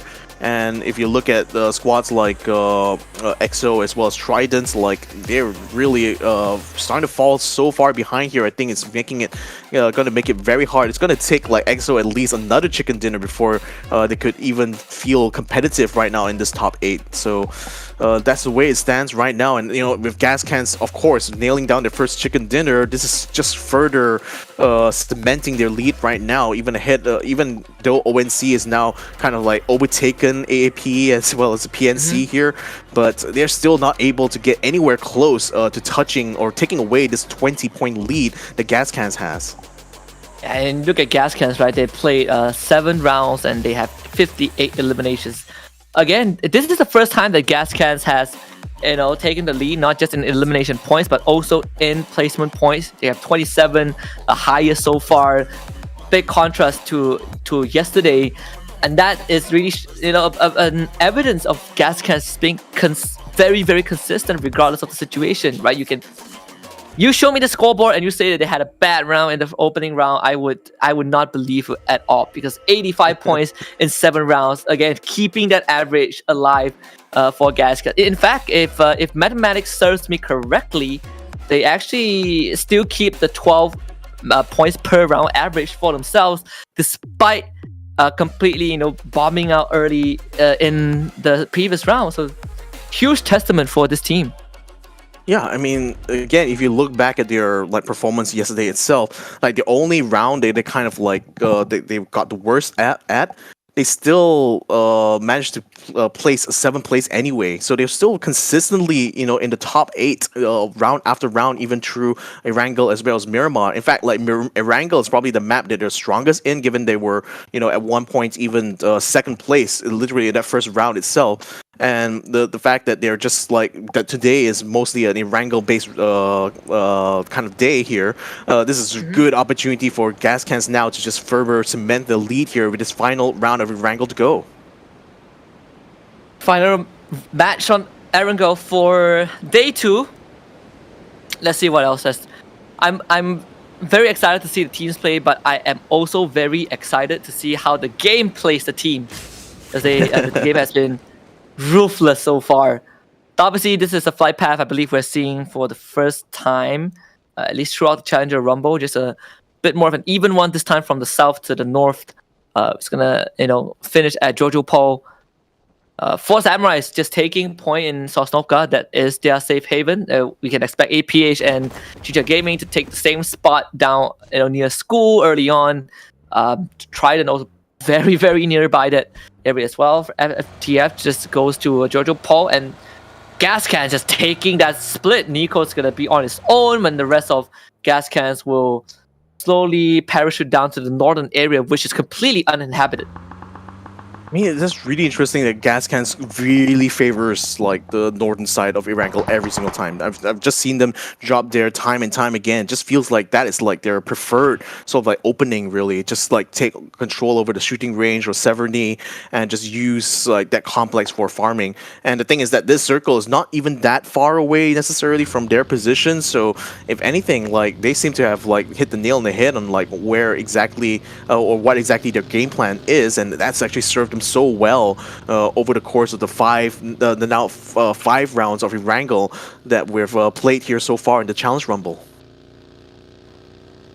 Oh yeah, this well, at least we get a Western Circle, I guess. Still in the corner though. I mean, you know, okay, I have a theory, right? I feel like when in the top level of competition, the game itself is just like, you know what? If you really are the best of the best, let's give you guys really tough circles. We haven't seen any fair, well, I wouldn't say fair ones. We haven't seen the normal ones, right? Where you get the center, everyone congregates in the center of the map. It's always, you know, make that early rotation to the northern side of the map or something. This is going to be a bit of a shakeup because we haven't gotten a Western Circle yet. This one is going to be another deadly one towards the very far west. A couple of teams have already taken point, and you can expect teams like Gascans, they will have to start rotating pretty soon, and that might prompt them to cut through Jojo Paul if they want to make that early entry from that the southern side of the circle. But knowing Gascans, they probably will take their time. You know, like speaking about the way these circles seem to play out, I like to imagine that Player Unknown himself, like every time there's like a global final or like a regional final, he's just basically like behind the scenes, taking a dart and just throwing it at the map and just determining that, okay, where the dart lands is where the circle is. And I think that's probably the best way to kind of keep things random, right? But nevertheless, it's always like funny anytime that the circles seem to just run counter to what a lot of like expectations are, and it just fuels that conspiracy, doesn't it? It just fuels that sort of idea that somehow this game is trying to play its players in some way, or just kind of like ruin their entire like momentum, just like kind of like a virtual sabotage, if you will. Yeah, you know the feeling that you would be fine if you only get these kind of openers every once in a blue moon, but this is, if we include yesterday, it has been 8 consecutive matches that we get circles that are just unforgiving. It's definitely gonna be a bit tough to prepare for this. We'll see. I mean, it has given us very, very interesting games. I won't be complaining if that will be the case for the rest of the Challenger Rumble. APH making very early moves this time compared to CG. They did get spotted out by Pintadoes, but you know, there's just no point taking these early fights. So just let APH cut through the Gatka plains and move into that western side of the map. One call already making their move at AAP.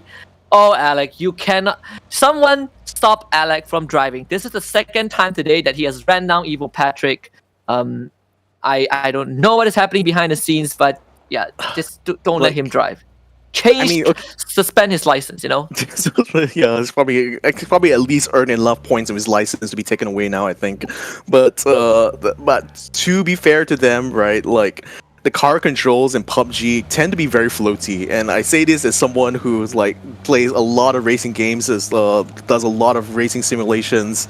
Like the cars in PUBG act very weird, and they don't necessarily respond the way you expect, compared to any other sort of like video game, which is kind of weird, especially given that PUBG is on an Unreal Engine, because part of like the strengths of Unreal Engine is just having very good like vehicles, right? But I don't know, I guess it's part of like the challenge, I suppose, of playing PUBG is just getting to grips with like the very often weird vehicle physics, and also avoiding this kind of situation here, which Remiz has actually caught himself in, where he's in a buggy, completely exposed, and got himself shot down by AAP. And AAP at least able to recover better this time, not getting knocked out. Ruben barely escaping. AAP not finding the opening that they want to. Audience consider, look at Alec, he is spearheading this movement, trying to hunt down APH. But I don't think... Alec's actually trying to track them, and look at where he's heading. is calling the rest of AAP to join him at the hilltop. So AAP forced to cut towards the other side in the complete opposite direction. Tenax and 4 Samurai is just moving in parallel, and 4 Samurai is taking the main road, obviously. There is a body of water. This is already towards the edge, kind of towards the center point of the circle, so 4 Samurai should be very much safe. Don't really need to worry too much on the on their southern side. Yeah. It's one of those games, one of those scenarios where you just see, you know, 4 Samurai rotate early. This is what I would expect from a team like Panic. Surprisingly enough, they haven't been able to find that footing today. I know, right? Again, but you know, when you look back at the results from yesterday itself, you could even make the argument that Panic is kind of like a team that tends to burn out very quickly. Like, they will be very impressive on like the opening rounds of the day, but then they will start to drop off like massively in the second and subsequently the third round.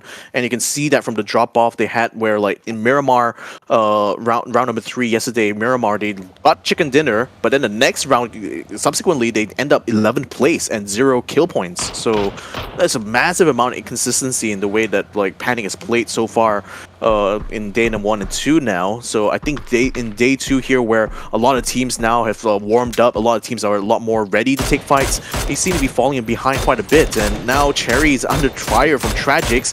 Fortunately, seems to be able to avoid getting knocked down so far, but that's not going to do any favors for him in terms of health though, because he doesn't have a lot of health kits to begin with. Yes.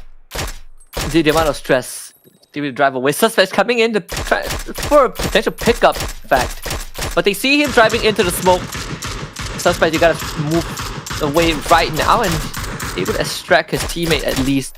Aurora not getting much in return from that, but it did put a bit of pressure onto PNC, who so far have not been able to find a place to really settle down at all. This is going to be absolutely deadly. If you look at the circle, PNC is not remotely close just yet, which is something that we don't see too often from this team, at least from the matches that we have witnessed. So when PNC arrives, it's going to be very messy. As if it's already not is, I believe we have at least 12 teams in the circle at this point.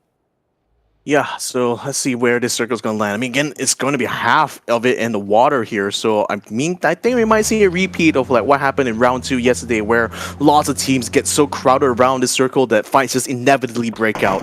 But we're already seeing a fight now break out inside the blue zone itself, as Gascans actually the gate kept Trident completely and takes out both Snow and Milla before they're even able to make their way across the bridge here. So, or rather, just as they made their way across the bridge. So, already 2 kill points for them on their own, and given they're out in the blue zone here, they're not going to face any resistance quite literally for looting the corpses here.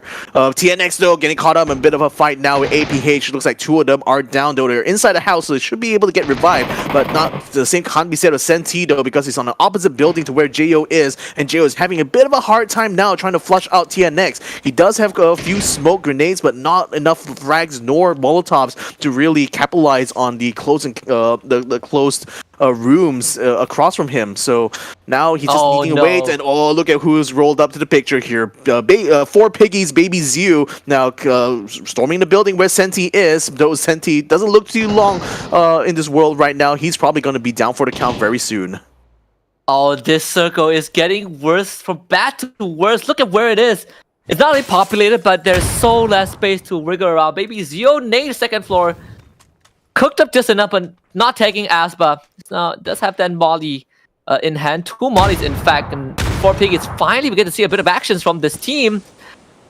Tenax, not an easy squad to eliminate, and look at 4 Piggies. They are just setting up a stream of smoke grenades. They really want to storm the castle, and they're doing it. Baby Zio will provide backup. It's going to set the second floor on flame, at least flushing TNX to a corner. Gopsa have his own frag as well, catching M0. That is the first step that you gotta do, Gops. Completely barbecuing M0, and 4 Piggies systematically working that ground floor.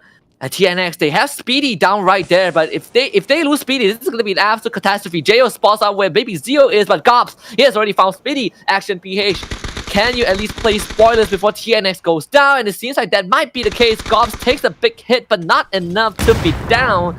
And while that was happening, One Call is watching all of this happen. I'm just surprised that Jo has not decided to cut his losses at this point, because it looks like this situation is a bit untenable right now. Maybe Zio gets caught out in the meantime though, so at least Jo will be able to have that for himself, and Lolba actually gets a grenade kill against Asba right now, so if anything, Jo is even more alone than he was previously.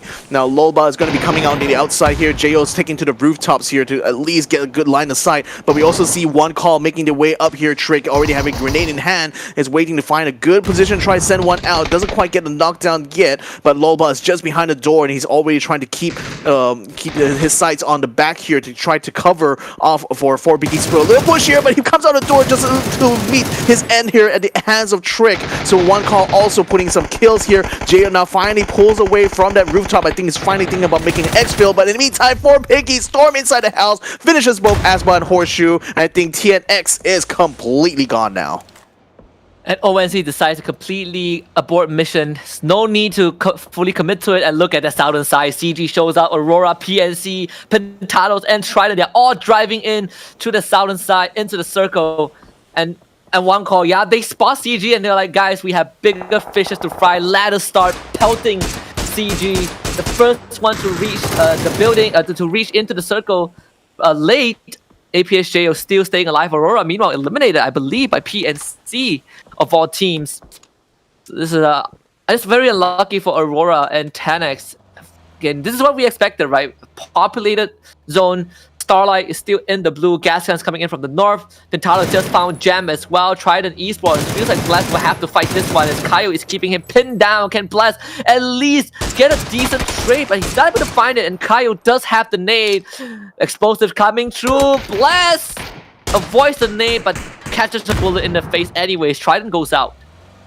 Oh man, blessed. Just so unfortunate there. And Pintadoes will be able to loot the spoils of war, as it were. Jo, surprisingly, has still maintained his position, though he is still in the midst of Piggies' own lineup here, and they are still not quite done trying to flush him out of that building here, as it seems. And I think as this next save zone still lands on top here, so Jo could still maybe afford to stay a little while.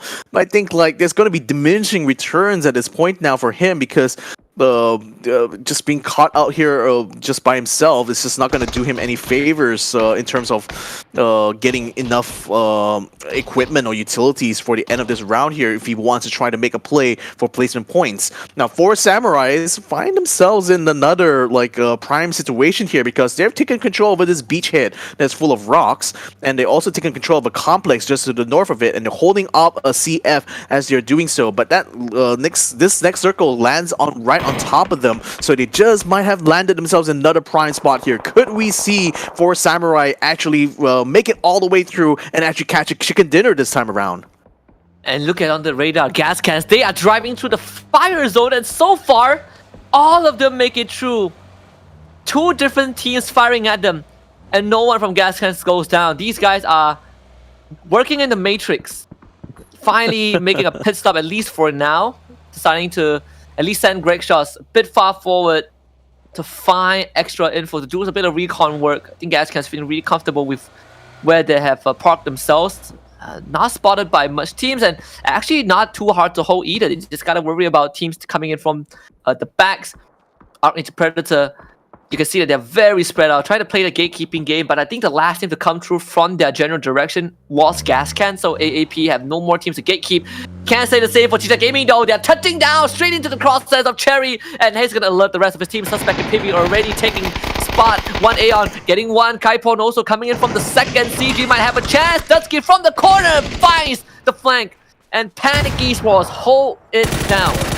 Woo. That's a quick kill to Cicak Gaming. It just feels like they were just caught with the pants down for most of that fight, really. But PNC didn't really take too much casualties, just a couple of knockdowns, and that can easily be patched up here in Phase 3 right now. It's just crazy that these big fights is just occurring right now, and we're still in Phase 3 of the game. Now, one call has heard a commotion, and they're starting to crowd around where PNC is, so they need to get themselves up to speed quickly now, as Nando and Jexy has already moved close to the complex and almost knocking straight on their door. And one call, they have covered basically all the external angles of this entire compound. They do have decent utilities to work with. PNC got enough time to stock up a bit of that arsenal. smoke grenades getting lobbed out just to block that hallway a bit. Meanwhile, on the other side of the map, it's going to be, again, Charm Farmers with the gun dust Quikita start off. It's Charm Farmers of all people.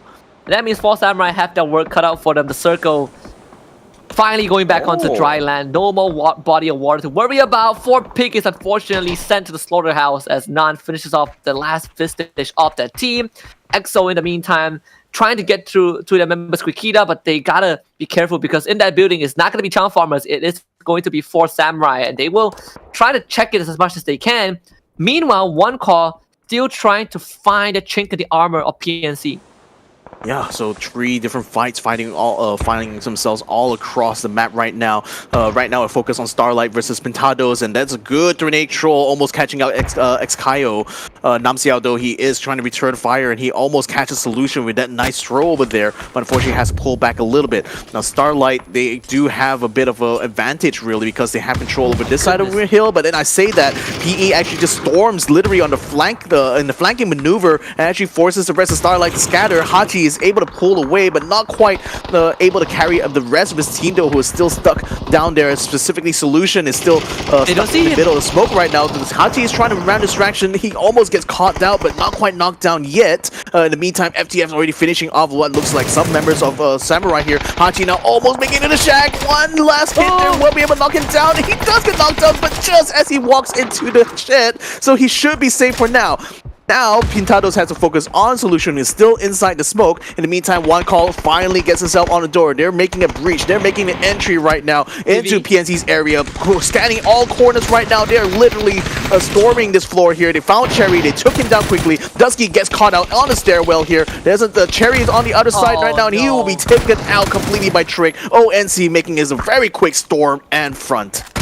Yeah, just a professional SWAT team straight into the building. Panic Esports completely unprepared.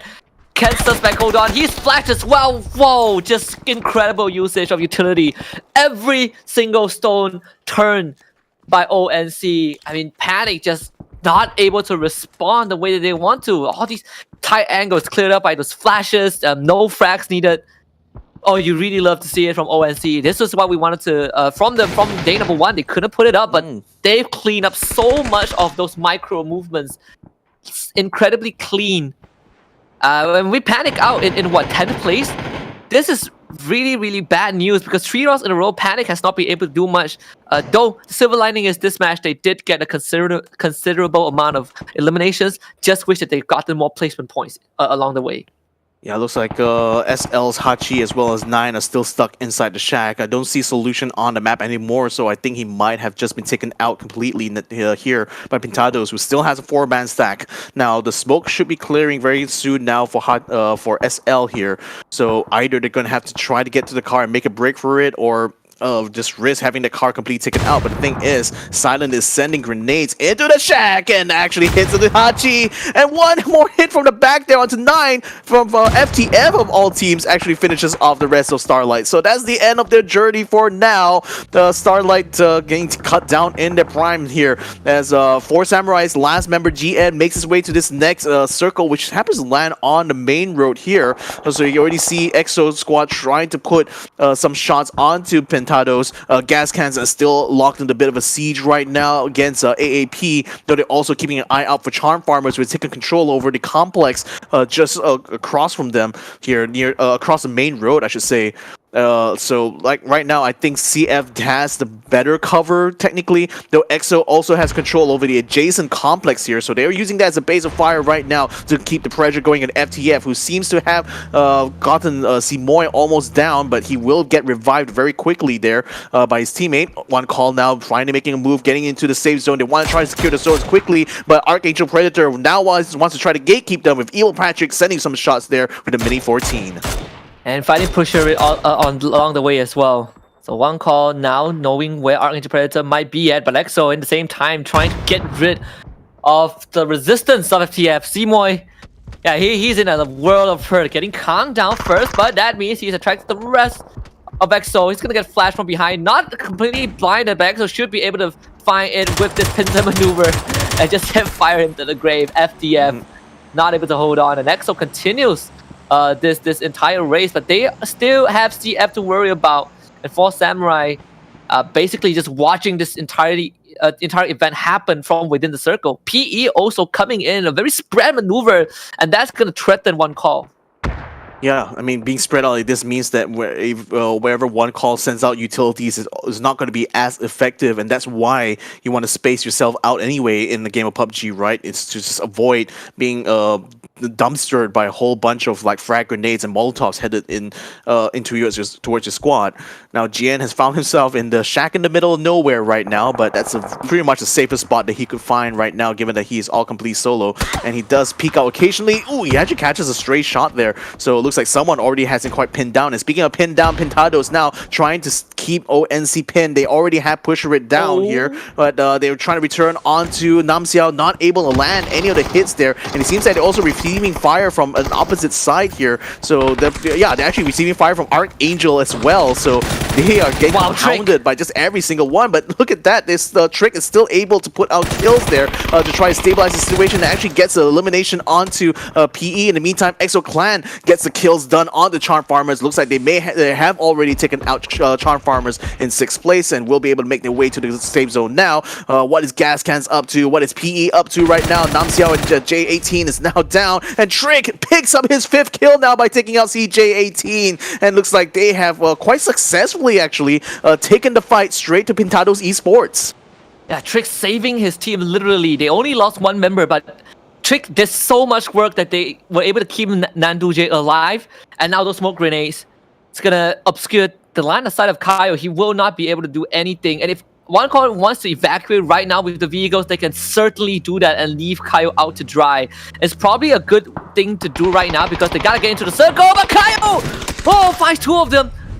Not able to get any finisher, but that is going to drag ONC just for a bit. Jexy now needs to bring his teammates back up. Evil Patrick, he knows that this is happening, but he won't be able to find a good line of sight to get the finisher. One call, surviving by the skin of the teeth.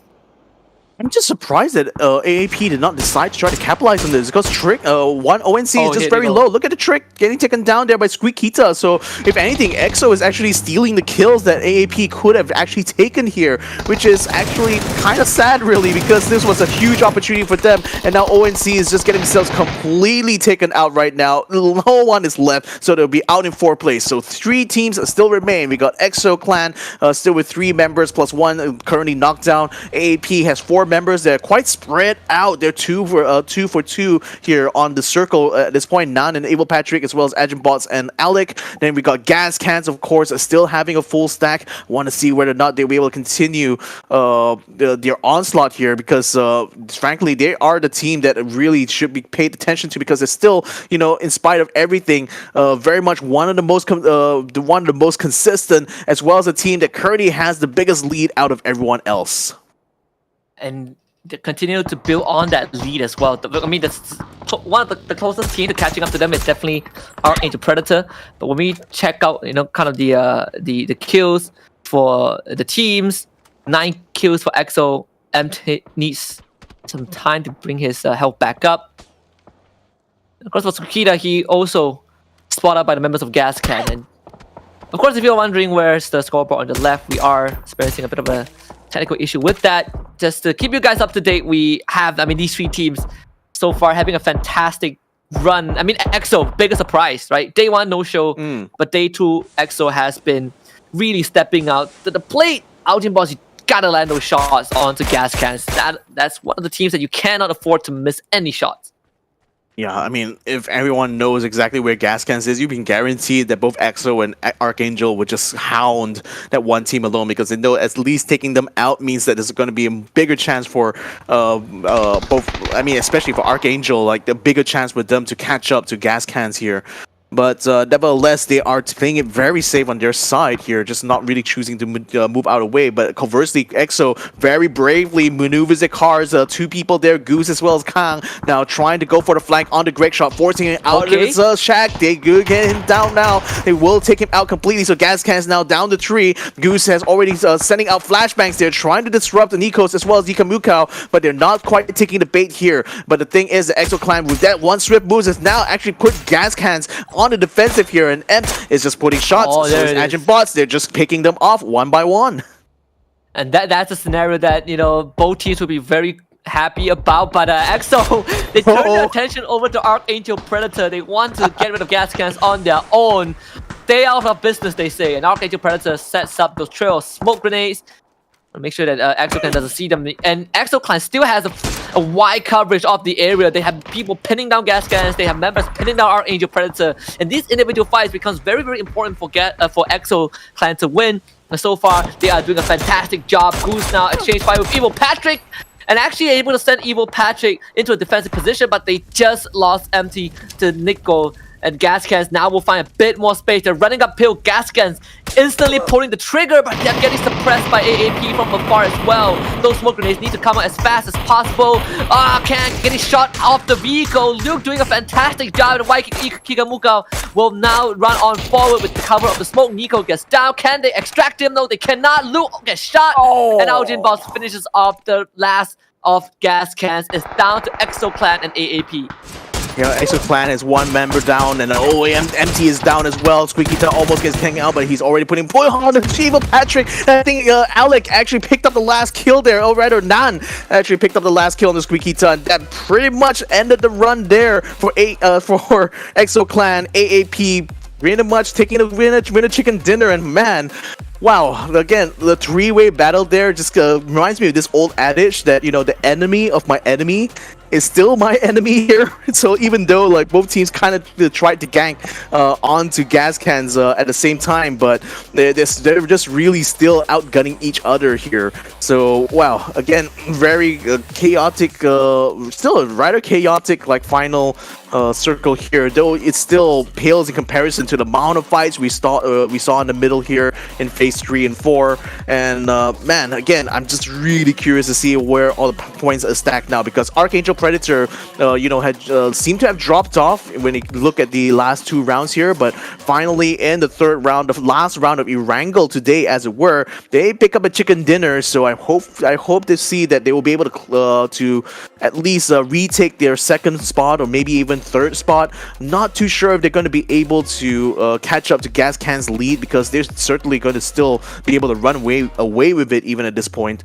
But nevertheless, though, a good round here for match number 3. Very, very good one for Arkangel Predator, considering how they did have a slow start to the day, and they're very accident prone.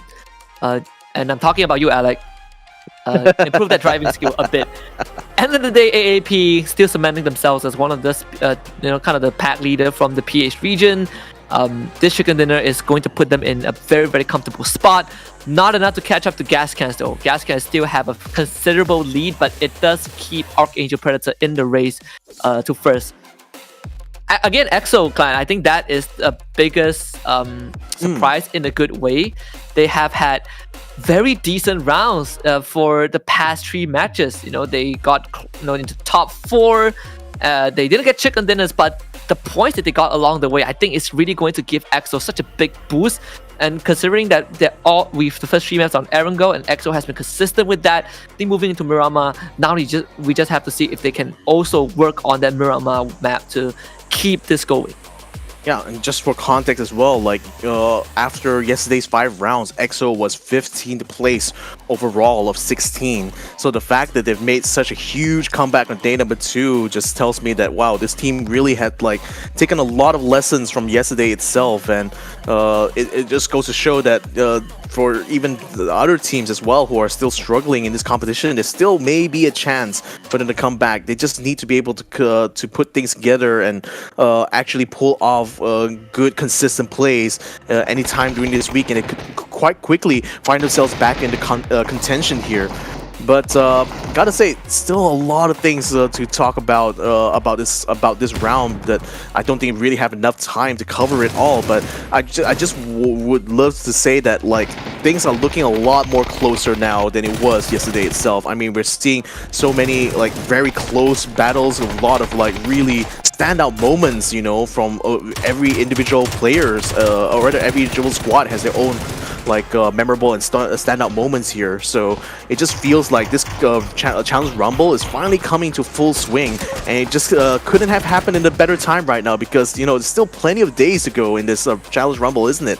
Nevertheless, EXO Clan, of course, picking up rather they are in rank 1 here with 17 points, but they are still tied up with AAP, who met Arkangel Predators, who picked up the chicken dinner. So 17 is pretty much the best they could do here. One call, picking out 13, which puts them 1 point ahead of Pintadoes. So overall, not a bad round here for a lot of these squads who tend to be a bit middling, but for EXO especially, this is like a significant comeback, I've got to say. You can say the same for one call continuing that string of good performance. Pintadoes also stepping up. Gascans again, 9 total points, good enough considering that the spot that they were in. Panic Esports, definitely a better round compared to the first 2, but it's on Arkangel, right? This was the map that they just had overall better performance on compared to Miramar, and they were not able to really make full use of it like what we thought they would. So 6 points, I think it's definitely underwhelming for Panic.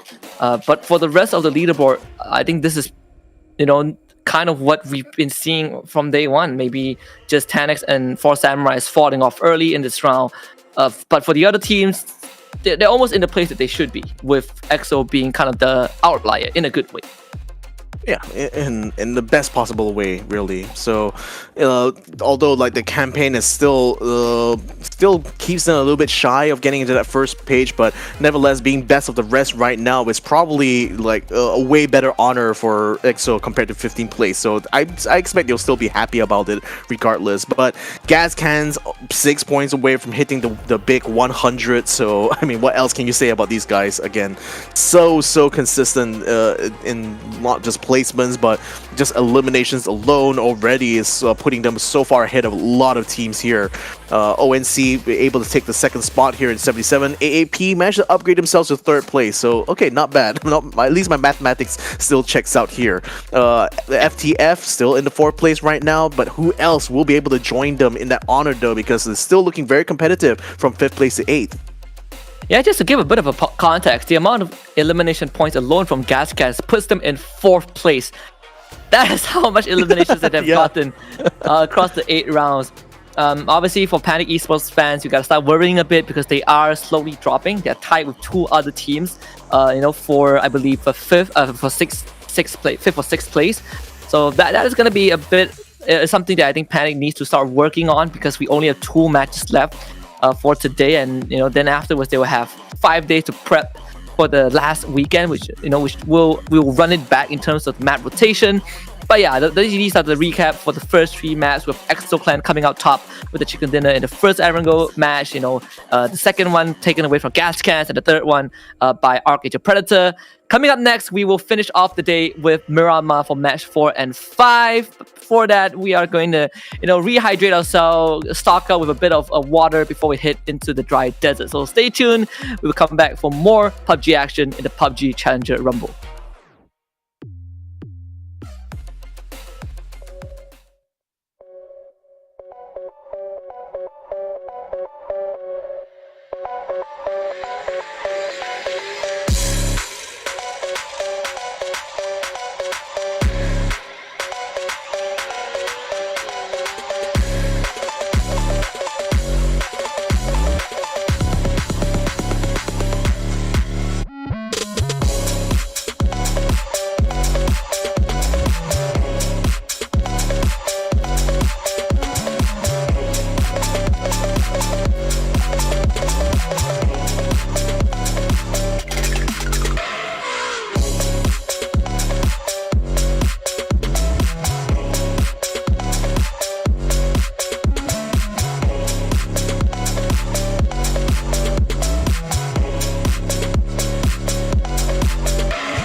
assault rifle, some balance adjustments to old favorites, and a few terrain changes to Destined.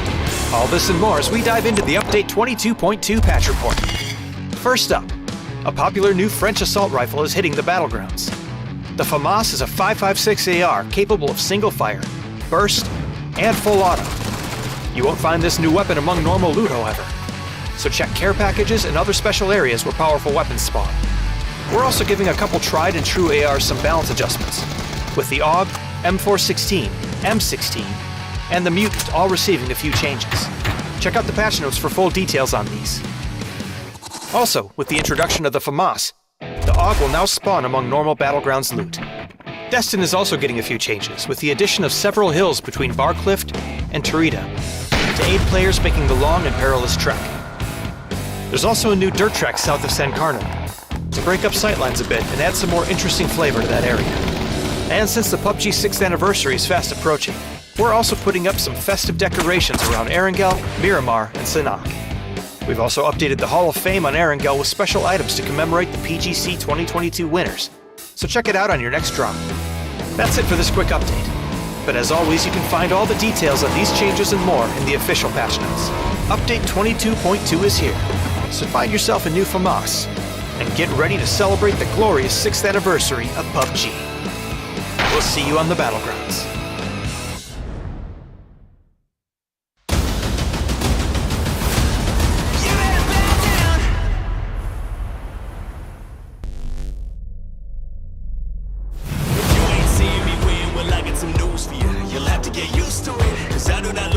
What I do, and I ain't not new to it. I'm on a roll now, showing no signs that I slow down. This is the moment it goes down. Yeah, this is the battle, the showdown. So who really want it? Yeah, who really want it? I'm feeling good, you looking exhausted. I'll take your limits and I go beyond it. Yeah, there is a list of the greatest of all time, and I'm trying to be on it. I came here to conquer. I ain't gonna stop until I am iconic. Bring it on, bring it on. I'm taking on all of my enemies. I got the power, the energy.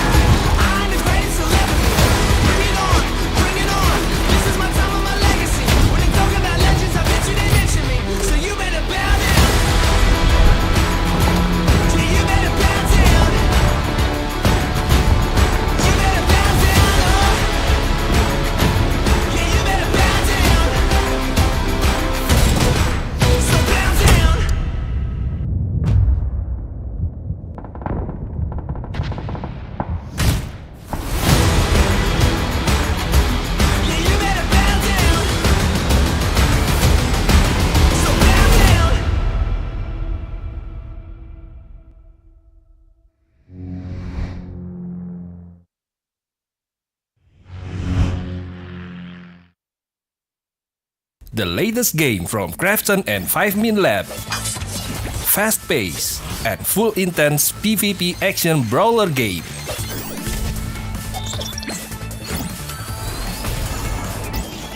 Use your best combo to send your opponent to the lobby.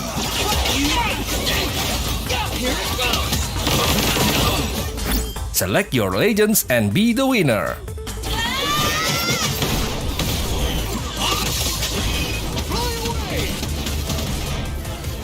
Pick the mode that suits your fighting style, from 1v1, 2v2 to Battle Royale. Available to download and play free on Play Store, App Store and Steam.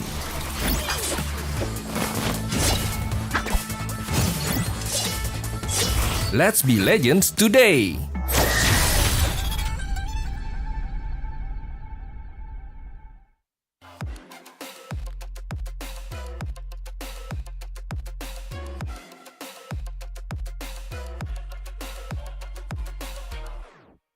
Day number 2, we just finished all the Erangel maps, and we have pretty interesting day. Some teams are really stepping up to the plate. My name is Husky. Alongside me is Victor. We're back to continue the rest of the day with more PUBG action. And this time, I hope you've gotten enough water because we're heading over to Miramar. Yeah, I've certainly have refilled myself very much, rehydrated, thank you. But yeah, now it's time to go to the dry deserts of Miramar. So we say goodbye to Erangel, at least for now, because again, you're still going to have more Erangel matches for the rest of the week. But I digress, though. This is going to be a couple of rounds, of couple of very important rounds over Miramar, I must add, because even though Gascans have already built up a very mammoth lead right now in day number 2, I think when you look at everyone else, I mean, we're looking at teams just separated by 1 point, 2 points at most, and really, it just goes to show that despite the fact that Gascans has been running away from the competition, the competitiveness from second place onwards is still highly strong, and I think there's still not quite it's not quite determined yet. I think, especially given this is still a very early phase of the Challenger Rumble, it's not quite set in stone yet who's going to be the definitive top 4. So I think that's still very much up for grabs right now, especially from second to 4th place. And hopefully as well, maybe like with the change of environment, a change of scenario here, maybe some teams might be able to catch up to Gascans in particular. And I say that because like there are some teams who very demonstrably have stronger results when it comes to Miramar compared to Erangel. Yeah, absolutely. And we saw yesterday when we look at maps like Miramar, just a lot of teams were facing the issue of making rotations and getting caught out. I think it was very prevalent, and it did affect some of these teams. Panic Esports being one of the more prevalent one. Teams like APH, they also were not really having a good time, and teams that generally like to take up strategic points early on, like I think 4 Samurais and even Gascans had a better showing on Miramar. Hopefully that changes, because I think we have seen some really great performances from all these squads, and you kind of just really need to clean up the rough edges. So for map number 4 and 5, we're going to be on Miramar, and that is going to give us a good idea of where these teams stand. And considering how the circle hasn't been the kindest to everyone, we'll see if that's going to be the case. This flight path definitely is going to be a more brutal one. Very southbound. So it leaves a lot of those major areas on the map fairly open to the squads to take. But again, everything gets dictated by where the circle starts and ends. I'm going to curious to see who actually decides to take the jump onto Los Leones there. But yeah, this like flight path is very biased towards the coastal area here, so that means there's still a lot of like land for the picking, especially for the team that decides to make their way to El Pozo. But that, again, it also depends on where likely this next circle is going to be. But you can't really predict that, actually, when it comes to the flight path. It seems like both of those are mutually exclusive, really, in terms of like where to place versus where the circle is going to end up. So, again, the team's just going to have to choose very carefully, or rather very decisively, where they want to land and how they want to get started on their farming here. And then just see where the wheels of fate turn as far as this next circle is going to come. So flight path should be about ending right now. We're seeing plenty of teams just deciding to take a more northwards kind of like direction, which is understandable given the circumstances here. But no one's really going for that very far off northern side at the moment. So let's see where this next circle is going to land. In fact, look at this here, a bit of a hot drop situation going on with Starlight as well as 4 Piggies. So now that circle ends up on the northern side. So that was going to be good news for like maybe 40% of these squads, but the others, especially the ones who landed onto Los Leones, especially for Starlight and 4 Piggies here, this is going to be a bit of a tense one. Yeah, absolutely. Well, it is a kind of circle this time. There's complete dry land. 4 Piggies, though, have basically secured majority of the compound, so I think that this would most likely prompt Starlight to start moving, unless you kind of isolate the members of 4 Piggies. Highly unlikely to be the case right now. Miramar is one of those maps that you generally just want to take it slow early on. It's just not worth it running the early conflicts. The most important thing is just to find those vehicles so that it allows you to traverse the terrain. It's more important to have vehicles than anything else. You can see the Starlight, they are slowly just making sure that they pull away from that initial place, initial town. Just give it away to 4 Piggies. Good thing about Miramar is that like their complexes tend to have a lot of like urban environments, so that both gives you like as a player like lots of options when it comes to finding cover, but it also at the same time gives you a lot of like opportunities to farm. So I would expect like both 4Piggies and SL will more than likely just do a lot of farming at first instead of like trying to hunt each other down. I mean, given the way that they kind of hot job each other, they expect that we're going to get in the fight anyway, so they might as well just use this time wisely to just get themselves the best possible equipment, and then eventually once the blue zone is going to start creeping in, and then only try to confront them for a fight. But at least Starlight has already set up themselves up to have a bit of an escaped plan, because having secured that vehicle early on means that even if the things start to go south with them against 4Piggies, they still at least have a plan B, and that's going to be very important here for Starlight. Definitely. Judging by how Starlight is moving, I think they will be able to cover a lot of that ground. Basically splitting out right now, and 4Piggy not looking to move away anytime soon. In fact, Starlight able to gain a bit of that priority on the high ground. One call incredibly spread out, but this definitely allows them to cover a big chunk of that space. And just look at this distribution of one call. You gotta love it. EXO squad, on the other hand, also being able to basically scavenge a lot of these empty areas. It's kind of those classic Miramar start. You don't really see much fights happening early on. It is the biggest map after all, and teams like APH just doing the same modus operandi. They are already starting these early rotations. It's across the desert, trying to find their way into the circle as early as possible. Yeah, again, Miramar a lot more spread out and like very wide open compared to Erangel. So getting vehicles is not only a must, but it's absolutely mandatory, really, if your team is prioritizing mobility here. Looks like it might be a bit of an encounter here, but both CF as well as APH are running concurrent to each other. A Groza rifle and an 8X scope. That's going to be quite valuable, actually, the scope in that little supply crate here, which is close to where Pintadoes is. And I wonder if they're going to be making a move for that, because they don't seem to be under pressure at the moment. And looks like Starlight has decided to pack up the bags and start going camping right now, because they're moving away from the complex. Didn't really get into an encounter with 4Piggies, which I guess it's good news for the 4Piggies, meaning that they can continue to like just rest on their laurels a little bit in this early phase here.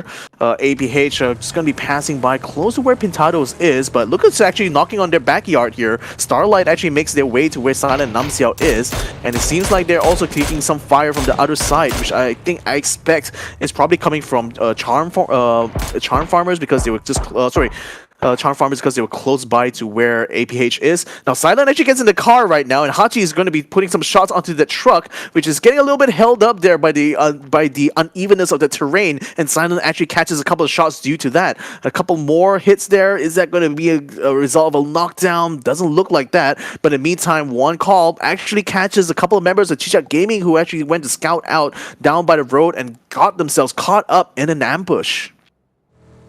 And just very, very unfortunate opening for Cicak Gaming. They lost 2 members to one call, who is absolutely on the road today.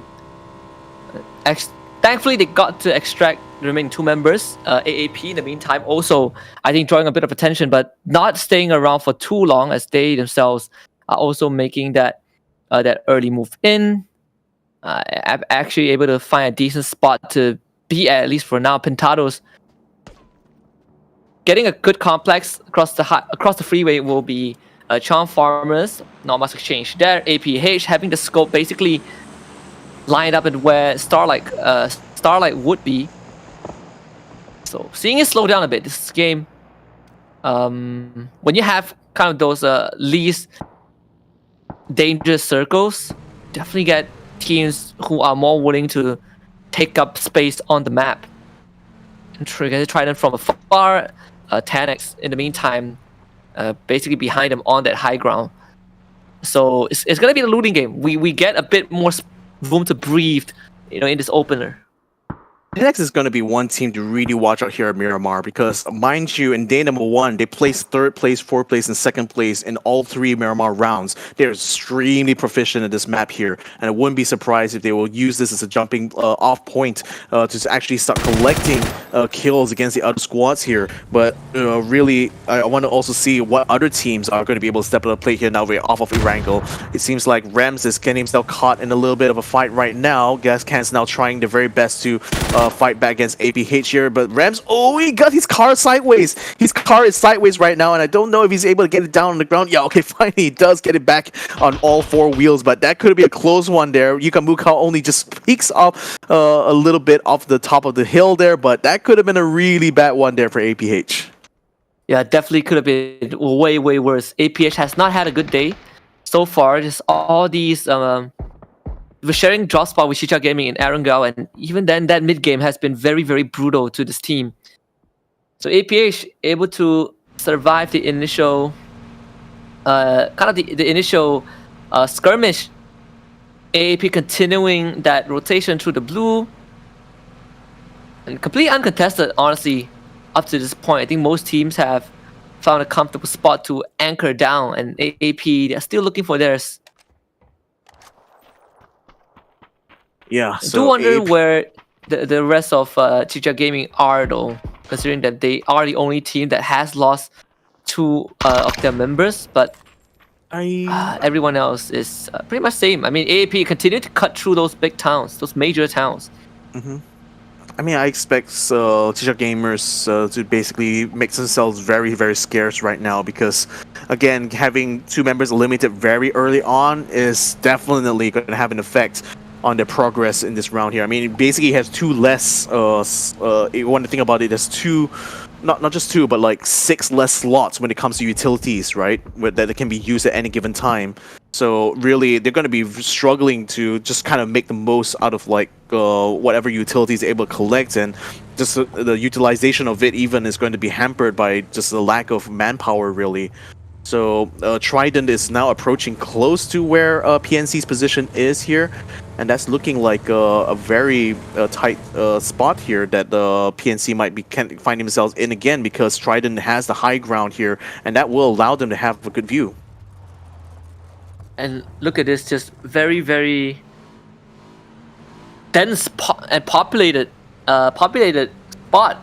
Almost all the teams have already made it in. This is, despite it being a more tame circle, we are seeing so much of these teams just scrambling to get as much control as they can in the safe zone, so they do not have to face the risk of getting gate capped. Might expect a lot of skirmish happening pretty soon on the side. For Samurai, definitely being gate capped a bit by APH, so that's gonna be a skirmish to watch out for. On call so far uncontested, just being a bit slower for this team. And honestly, if you're on call, you're not too worried. Not too worried. I can't say the same for Piggies. They have incurred the wrath of PNC, and look at that, suspects just finding that angle to really put pressure onto Fleaways, barely able to at least keep him in check. But Gascan, Luke 12 have already found GN from 4 Samurais. I think all these skirmishes are gonna start breaking up pretty soon. Yeah. Now we're seeing what TNX is up to, so as Starlight as well, as we peek over the horizon here to see that the Pintadoes is actually close by in this other complex, and we also see Gascans conversely on the hillside there, actually giving them a good overwatch over 3 squads in a row here. Now PNC is making their way along the edge of this circle right now to find another complex here. This is like a very sweet spot actually to set up camp and actually find some good loot. In the meantime though, I mean, again, I just want to see what happens with some of the other squads here. Okay, yeah, EXO Clan now is moving up the hill against from the future. We got Simoy and KDR already taking a very forward position compared to the other 2 teammates. But this could give EXO Clan actually the element of surprise here if they can actually catch out KDR, because they're not actually facing their direction. In fact, KDR will get caught out there by Squidkita, and now they realize they're under siege here. Squidkita immediately sending out a Molotov. That should finish off KDR very quickly. Now they just need to try to flush out Simoy, but Simoy already picks up a vehicle and runs away there, leaving KDR to burn away in the dust. and just making it as clean as possible. No need to contest anything much, honestly. I mean, for FTF, the fact that they have already lost kind of that recon means that they have to kind of slow down a bit on the side of FTF. EXO just walks away with a freebie. You gotta love this opening. EXO continuing to show up with all this discipline that we were, wanting to see yesterday. Now, Trident, what are they up to here? It seems like Jam was exploring this complex over here, or rather, they might be keeping an eye on Gascans, which I think are on the complex on the far side of this valley over here. So Trident is now trying to keep an eye out of them while keeping themselves spread out. The map situation at this point here seems to be centering that circle around the water treatment area, so not quite enough high ground except for where FTF is actually in place at the moment. Aurora at this point is already moving in from the south side and actually might bump into Samurai at 4 Samurais at this point. Starlight continuing to actually put fire onto FTF, so FTF is facing gangs from both the eastern as well as the western side, so they have to be very careful about how they use that high ground position, but they seem to love that position right now because it is quite in fact like the highest ground I think in this circle right now. I digress, but yeah, let's see. Gascans, Luke already picked up a kill into CJ1, so maybe they're already starting to find some of these kills here. Gascan is. Oh, absolutely. One trick on the other hand. So one call trick on the other hand. You can see that he is going to start rendezvousing with his buddy Nandu J. One call. Staying out of trouble thus far, one of the more quiet rounds. You can't say the same for PNC though. They are going past kind of the checkpoint of CG and EXO Clan. So PNC putting themselves basically in the firing range. A bit of a return fire. High point. Gotta be careful about this. Cicak Gaming can't drive off field. That's where EXO Clan will be. Arkangel Predator now. Continuing what was started. PNC can't really control their vehicles. Might be forced to touch down right here. PB dragging attention away. They're gonna find a compound. The return fire from Dusky. Good backup from PNC. Alec goes down. Meanwhile, Ziz trying to fight off Empt, but he also has Quikita to worry about. Cicak Gaming outnumbered in their own battle. EXO Clan getting rid of the lizards. Yep, getting rid of it. And look at TNX just running straight into 4 Piggies here who are a little bit scrambled trying to figure out like whether they want to run away or fight right now. But EXO Clan chooses to fight. Actually picks up the kill M0. Now they're just suppressing Baby Zio as he tries to pull away in that truck. Manages to get hideaway in the nick of time now. And now MT is going to be taking some shots there from Lolba. In the meantime, what is TNX going to be able to do here? Asba, is he going to be alone here? Yes, he is, as he tries to make his way to the safe zone, taking onto the side of the cliff here. So that's actually a safe way to approach. The thing is, he's got to watch out for FTF because I believe this is actually their hill. So there's already, I can see Seymour up on the top there. That's making it a little bit hard for him to actually just go all the way up to the peak of that mountain. Panic in the meantime, already setting themselves up in this complex, just right adjacent to where Arkangel Predators is. And Pivy might be moving into their field of view very soon. Squeakita still scanning the horizons right now. They've already put down a member of Fleaways, and he's caught out inside the blue zone. Shouldn't be long for this world right now. And Squeakita spots on the horizon more members of 4 Piggies. Hachi now gets the kill to Asiba, so that's going to be the end of Tenax for this round here as they go bow out in 15th place. This next circle lands quite literally on top of where ONC is, so FTF might have to move out, but now they're going to find themselves actually quite quickly gate-kept because so not only Starlight is close to them, but you also got Gascans in the way of them as well. We also got EXO Clan moving in to the safe zone from their side. So I think FTF now, even though they made the gamble on the hill, now they're going to be forced to try to reckon with the amount of forces that are preventing them from getting to this next safe zone. Yeah, Gascans continuing their rotation. Trident also holding down one of the corners of the circle, just getting a good zone. No teams will be coming in from their general direction, so Trident should be fine, but FTF and Starlight not the same. Both teams trading 1-for-1. TD taking the high ground advantage over 9. Should be able to start any sort of backup coming in from Starlight. 9 needs to win this one against TD, and TD ends up winning instead. FTF holding the fort, but Haji is coming in for the pincer. Solution PH also basically multiple angles. the FTF need to basically pay attention to. Nine and Hayase has been eliminated. Starlight looking for any sort of consolation prize, but ends up getting pinned by Kaio instead. Solution tries to get away, but Kaio finds him and tags him before he could do anything. Hachi downs TD. Can you at least get a couple of elimination points? Yes, you can. TD goes out first before Kaio cleans up Starlight. Yep.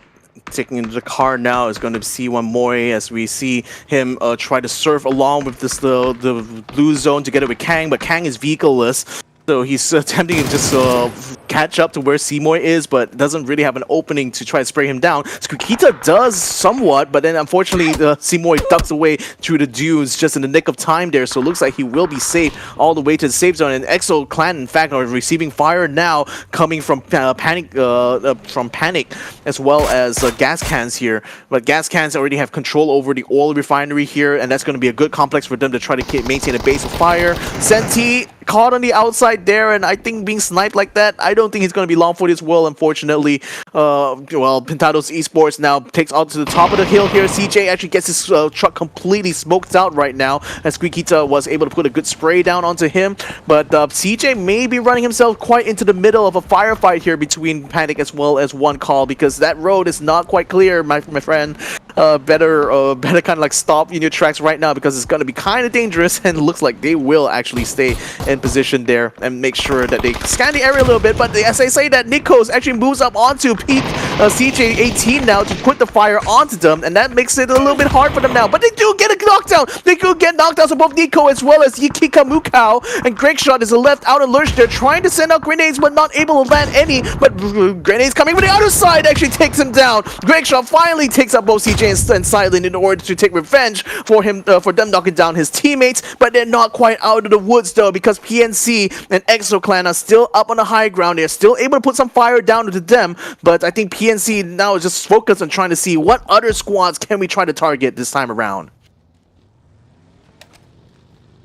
Gascans might have won that fight, but can they win the war? They are suffering so much damage, and Goose, attention on to Gascans. Quikita showing up, and Gascans might meet an early demise in this round. Greg Shaws is down. Ikikamukao not long for the world. Gascans out in 10th place. Just an unlucky spot to be in. But Cherry comes in for the pickup. A nade onto empty. And EXO receiving a bit of that backstab treatment from Panic. Goose, last man alive for the team. Yeah, that's a good couple shots there from Goose, but it's really trying to salvage what situation this is right now, because both MT and Squeakita are already down, so it doesn't look like they're going to be able to get themselves out of the situation here. In fact, look at that, Charm Farmer is also moving up here, though Invis is going to be catching a stray shot, so they look like they're not quite in the clear there. So I think that's going to be 4 Samurais as well as One Call just firing upon them, spotting across the hill, and that's actually given the space now for Goose to peel away from that fight there, so it actually worked out in EXO Clan's favor here. Now Goose is still going to try to find a good place to hold position here. He's going to land right where MT is, so maybe he wants to try to go for the revive here while he still can, and One Call is putting the pressure on the Panic to such a point that they're actually huddled up inside this one gas station building, and it's making it a little bit hard for them to actually figure out any information, because there's not a lot of windows here, mind you, only a single window on one side of the building, so they don't really have any other information other than the fact that One Call is hounding and pounding onto them. Yeah, it's be a tough one. EXO, can they retrieve and gotta at least extract this guy? They need to buy some time though. Smoke grenades getting thrown out just to buy space, but Charm Farmers, they are inching forward very, very quickly. Invis, he is making sure that the constant suppressing fire is put onto EXO Clan just so that you make them feel uneasy, and this circle closing in is not going to make it any easier for EXO Clan either way. MT brought back up, healed up as well. He's setting up those smokes, and MT is going to take the point in the open area just to make sure that those the runway is clear, and Invis is doing the same. Multiple flash getting thrown out. So Akita, he's going to be ready to receive both Invis and Ryu. No knockdowns just yet, but they're doing a fantastic job because Charm Farmers, they have the high ground. Ryu gets down by the blue zone. EXO, you gotta start running through and taking these fights, and they're actually winning out. Hugh Hexy, the last man alive, down schools, brings it to a 1 versus 1. Can Charm Farmers at least keep themselves longer in this match? Hugh actually needs to take a bit of time to heal himself back up. It's Squeakita, he's pushing on forward. The elevation in Hugh Hexy's favor just now. Squeakita doesn't see him, and in fact, Hugh Hexy is gonna be able to secure the kill. Squeakita coming in from the low ground. Hugh Hexy, you might not be ready for this, and Squeakita has a good opportunity, but just not able to find the opening. Yeah, he's a Huxi. Well, I mean, being so far away means that he was safer compared to everyone else, but now he's finding himself in the toughest spot here because the blue wall is against his back, and Squeakita is just covering his front right now. So he has to try to either peel away from this or get the jump onto Squeakita very quickly here. He has to either play aggressive or kind of run away here, because the longer he stays out here, the worse off it's going to be for him. Conversely, Trident has made their way up southwards, and they're going to be running into Arkangel Predator, who, mind you, doesn't have a lot of cover in this area here, but Trident's not going to be able to make full use of the high ground here at the moment, because they just have no line of sight onto where Arkangel Predator's positions are. And Arkangel Predator in the meantime is just suppressing Jam at the moment, so he's not able to come out of that area. And Snow and Blessed Milla, they need to try to rescue him from this situation here. In the meantime, Panic's still stuck in their room. Squeakita still going to be turning around there. Actually, going to try to face off against PNC here, and that's actually given a bit of space now for Piggies to try to move past. I say that just as Lowball gets himself knocked down, so is Baby Zoo, and 4 Piggies are taken out in 7th place. Right now, Snow is taking a lot under fire right now. He's the last member standing on Trident. Somehow, they've lost this fight against Arkangel Predator, and Milla now will get finished off here from a few rapid shots from the Mini 14, and things are rapidly falling apart now for Trident here. Snow is the last member apparently standing here, especially now that Jam has been taken out. He is quite literally Trident's last hope. Absolutely, and Panic in the meantime will have to receive a hit from ONC. In fact, they might have to push it to ONC thanks because of the circle. Not too much room to wriggle around if you are Panic, but the good news is that ONC are very spread thin. You just gotta start taking them out. And in fact, the last round, one call was the one that really completely destroy PNC with just how systematic they were. Trident Esports gets eliminated by AAP, so now we get the top 4 teams, everyone having the full squad except for 4 Samurai. Can Panic get the revenge onto ONC? It's not going to be easy because 4 Samurai also has them pinned down. Jexi, though, the first one getting down by Suspect. A good opening for Panic, but they are just getting relentlessly suppressed, not just by ONC, but 4 Samurai and AAP have their eyes on Panic, and that is why they're setting up all these flashes and smoke, just so they could find a better cover to move on forward. But Arkangel Predator is also causing some problems for ONC. Arkangel Predator is just keeping this battle at arm's length, and I think they're using that as part of their strategy to try to make a play for placement rather than elimination points. Just let the other squads fight out in that urban environment. It's going to be a messy fight anyway, but they got to watch out for 4 Samurai, who is actually putting a lot of pressure on the Elgin bots right now, forcing him to whip out his health kit here. Trick now in a very, very protracted firefight inside this warehouse. Grenade coming out there, almost taking him down. Okay. 19 health here, but Cherry is still able to hold his own in this fight. Now linking up with the rest of the team, he gets a kill straight away, and 0-1 call will be taken out in 4th place. So 3 teams still remain. PNC now needs to get themselves back up because they have only sustained knockdowns, no eliminations on their end, so they're still good to go as soon as they get their healths back up to speed.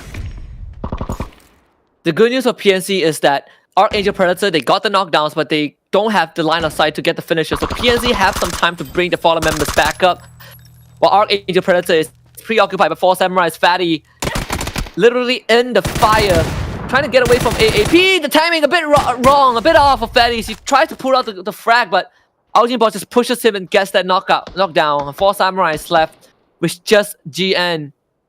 Still living in that compound. PNC have gotten enough space to bring the rest of the members back up, and they do have a space to keep them safe, but they do not have the circle with them. And look at Cherry, he's just tossing, he's setting up an entire trail of smoke grenades so that he can run through it and make it to the next checkpoint. And his entire team behind him, they gotta run through the smoke right now. Evil Patrick has a good view of them. They're dipping in and out of the shadows. Dusky not going down. Suspects also surviving. Cherry making it into cover. Pivy split from the rest of his team. But most importantly is that PNC gets just a bit closer to the circle. Smoke, I don't know if that actually gives them enough coverage though, because it seems like they were still able, AAP is still able to snipe quite effectively on them. Now, granted, they didn't manage to get any knockdowns, so I guess credit to that. PNC managed to make that maneuver work out for them, but now they've already got themselves here. What can they do from this point on? Because AAP still has control over the ridge line, Wow. and that's given them so much field of view. Nan getting a good kill onto PV though, and then now Suspect trying to return fire, so AAP is still sustaining some casualties somewhat, but it's very much a very dangerous game of whack-a-mole right now, with the moles popping up over the horizon right now, representing a huge amount of danger for PNC. But look at where Suspect is going up. They're going to go up, trying to take one down, and four Samurais get themselves caught up in the mix there, and actually gets taken down. Gets taken down a couple of them. Oh, and AAP unfortunately getting completely run over right now. But PNC who managed to get themselves up under the ridge line right now. Only one member remains. That's Algin Bots right here. Cherry finishing off the other members, make sure no revives are going to be on the cards here for AAP. Algin Bots still on the other side of the ridge, only having a single rock for cover. And PNC, they did burn out a lot of their smoke grenades. Do they still have any flashes or molotovs? Because that will be very handy right about now. Aljinbot just down Cherry, bringing PNC down to 2 standing members. Molly's getting tossed up by Dusky. He really wants to flush this last guy from AAP out, forcing him a bit far away from the initial rock that he's at, but there's still a bit of cover. The flash also getting thrown out. Aljinbot flush to the right side. He also has a couple of his utilities, one more smoke and a molly to work with as Dusky gets rid of none. PNC having the numbers advantage. This looks like PNC's game to lose. AAP having 12 eliminations already. This round is already incredibly solid. Aljinbot still has decent space to work with, and PNC are starting to work that open ground. Suspect and Dusky together. Dusky with a jump peak. Not seeing Aljinbot, so can kind of confirm that he is still behind the body of rock. It's up to how PNC wants to push this. Suspects is going to be checking on that northern area with Dusky continuing this jump pick maneuver. Aljinbot keeping very quiet, but remember, this guy only has one more molly left, and an M416 for that close range. Not going to be easy for them to, for him to take on this 1v2. You gotta find those isolated fights. And the problem is that his helmet as well as body armor are already pinged all the way down, so he doesn't really have a lot of staying power really, should both Suspect and Dusky actually gang up onto him at once. So they're really he's really banking on trying to burn out their utilities as much as they can. The final circle comes up right in the middle of, quite literally in the middle of this fight here. So either way, once the timer runs out, they're going to have to run out and actually see who's going to be the one to take to take the chicken dinner. For Aljinbot, he needs to get a pick off, straight right off the bat. He needs to knock down either Dusky or Suspect in order to have a chance to win it out. So this is a very tense clutch moment here. Could be the best one yet from Arkangel Predator, but it all rests on the shoulders of Aljinbot right now. So he is the man who's going to have to pull off this one massive play here. Phase number 9 has just commenced. PNC taking the slow and methodical. No need to rush this. They do have the numbers advantage. I mean, the circle is going to force them into the center, but PNC knowing exactly what to do, keeping their members spread out so you can have that crossfire. And Aljinbot is only going to have one last rock to work with when the circle closes in, whereas PNC has 2 of them. And honestly, Aljinbot will be forced into the open very soon. And Dusky, he's able to grab that, grab another smoke grenade. 6 of it. So much utilities for PNC to work with. Aljinbot, you can't really say the same for him. The flash getting thrown out as well to start it off. And PNC, I mean, this is definitely going to be incredibly targeted. They forced out the last volley from Aljinbot. He's trying to flush PNC from behind the tree, and they're not even there. And Aljinbot, he has lost everything. No more utilities to work with, only a couple of medkits, and PNC knows that this should be it. Their best round yet today. Aljinbot tosses out the flash. Guess what? Suspect goes down. Aljinbot! Oh my goodness, the Predator wins! An incredible hold towards the very end. And you do not doubt this man, Arkangel Predator. Another chicken dinner to close out this match. What a hold towards the end. An incredible, just absolute heartbreak for Panic. What did I tell you? Like, he needed to get that knockdown. He found that knockdown just in the final moments, in split seconds. That's how things fell apart there for Panic. And it looked like it was going to be their round to win even. So, wow, that was amazing there. I mean, again, cannot stress how, like, how much of a corner that Elgin Boss was painted into in that final round there. I mean, not only didn't really have any utilities there, he did have health, but he didn't really have a lot of armor left behind. And that shot that actually put him down to half health was already put him under massive pressure. The fact he was still able to get the kill and clutch out the chicken dinner in the end, that's just a cherry on top there. Definitely one of the best highlights we've seen so far from Arkangel Predators. Yeah, I mean, Paddock just dropping the ball towards the very end. It's not the first time we've seen something like this, but you really got to feel for Panic. Today has not been that day for them. This is definitely the best round so far. Their best match out of the four that we have had. But I mean, that final push, just starting with that minor pop flash from Elgin Boss and just a good swing from the right. Panic just not able to capitalize on it. I mean, Arkangel Predator, I believe this is the second chicken dinner that they got for today. Massive boost considering how Gascans were not able to get too much done in match 4. Yeah, so again, the thing is that with all the chaos that happened early on, I mean, again, like one of the biggest disappointments for me was that to see the Tenax wasn't really able to capitalize this round here. I mean, again, I just want to question kind of like what happened there, because it feels like they were possibly one of the teams to watch out for in Miramar, but just kind of fell flat here in day number 2. And I mean, I guess there's still another round to go here, but then again, the way that they played here is like it just kind of feels like they haven't lived up to that potential quite yet, and still in that middling sort of like position where they're not quite good enough to get in that top 4, but still better than like a lot of the majority of the competitors here. So yeah, it's just kind of that weird sort of catch-22 that the teams can sometimes find themselves in whenever you're talking about a highly competitive game like PUBG. But nevertheless, though, Arkangel Predator, you know, the inconsistency, I think, like in yesterday was what kind of like kept them from being able to keep up with Gascans as far as their points go. But at least these few inspired plays here are constantly reminding all of us here that, you know, they are still a threat, you know, to be reckoned with. They're still a team that, you know, has that's a reason why Arkangel is such a legendary brand here in this region. It's simply because, you know, when time comes, when push comes to shove, sometimes you can pull off some of the most brilliant plays, the brilliant clutches you have ever seen. Oh, yeah, I mean, just a monstrous hold towards the very end. You gotta love how Arkangel Predator slowly work, and then everything was in their disadvantage up to the very last moment, and they still able. And this is kind of individual prowess you love to see, right? Who can, you know, pull off the Herculean heroics when you need them the most? These clutch factors.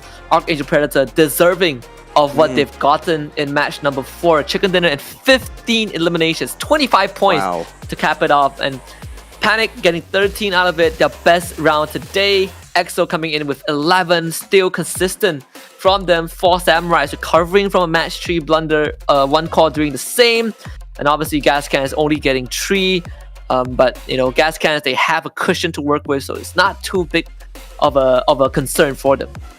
Yeah, again, like Gascans could still have like the middling performance like this and still, I think, have a decent lead. Though I wonder, is this like 9th rank like the lowest we've seen so far from Gascans? I mean, I don't know. I hope they're not slacking off too hard though, even though they've already kind of like made a very good case for themselves already yesterday. I mean, it's still going to be a long way in, but look at that. Oh, just one fell swoop. This. Yeah. 90 points now for AAP. That puts them only 7 points away from Gascans. So, you know, if I'm Gascans right now, I'll be a little bit sweaty under the collar, not gonna lie. Even 1 call is catching up. 1 call is 4 points away from AAP and 11 away from Gascans. These 3 teams are locked in a match that can be in a battle that can be decided by just 1 good round. Panic makes it back onto 4th place after, you know, a better performance in match 4, but they are very far away from 1 call, who has been absolutely monstrous today. Indeed they are. So with EXO Clan as well getting up there. I mean, Tenax, I was expecting a lot out of them in this round. The fact they got 0 points in this round here is nothing short of disappointing for me.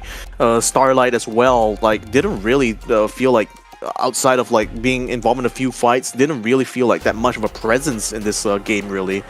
So that's how things are standing right now. So finally that gap between Gascans and the Arkangel Predator has been closed up. So this is shaping up to be now an exciting closing day here, ladies and gentlemen. But we still have time to play. We still have to yet to see how this is all going to shape up here. This Challenge Rumble here is just delivering a lot of like unexpected sort of like results here that, you know, again, as a commentator, I love it. You know, it's like it's always kind of like difficult to commentate a game that's going to be very predictable, but this unpredictability here is certainly making this a very good game here of PUBG that we're witnessing before us. Yeah, I really love you know, being able to witness Battle Royale at its finest. I think it is a you know, the worst. I was the worst things that could happen in a Battle Royale is just having this pack leader is so strong that you kind of know who's the winner at the end. I love me some really close matches, and Challenger Rumble has delivered that so far. Sure, we get some front runners. You know, we get some teams like Gascans, we get our top 3 Gascans, one call, and Arkangel Predator.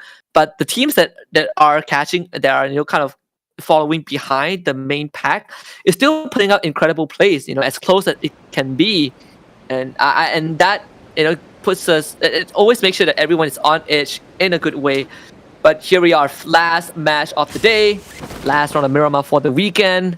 We get a completely different flight path this time from north to south, but panning more towards the western side. So it means we're leaving a lot of space for some of these teams to work with for the northern end. You can see Gascans easily drop towards Power Grid. That's what they've been doing yesterday when the flight path favors them. Not too much of a deviation from both of these teams. Yeah, not too much. And, you know, Gascans being in the middle there, they're just trying to keep their options very open for them, because, like, this is now the point where Gascans finally is starting to feel the pressure, I think, because, like, with the AAP already taking 3 chicken dinners in total and having closed down the lead, it just goes to show that, you know, even though you may start things off very well, even if we have drop-offs, everyone else is going to catch up to you eventually. So now Gascan's going to have to make it work for them. Ooh, look at this circle here. Very teasing, very close to that coast there, but landing right on top of Los Leones. So that's going to make this a very important battleground now for Samurai as well as FTF, because whoever controls this complex here is going to have a big advantage for the next few circles. Oh, absolutely.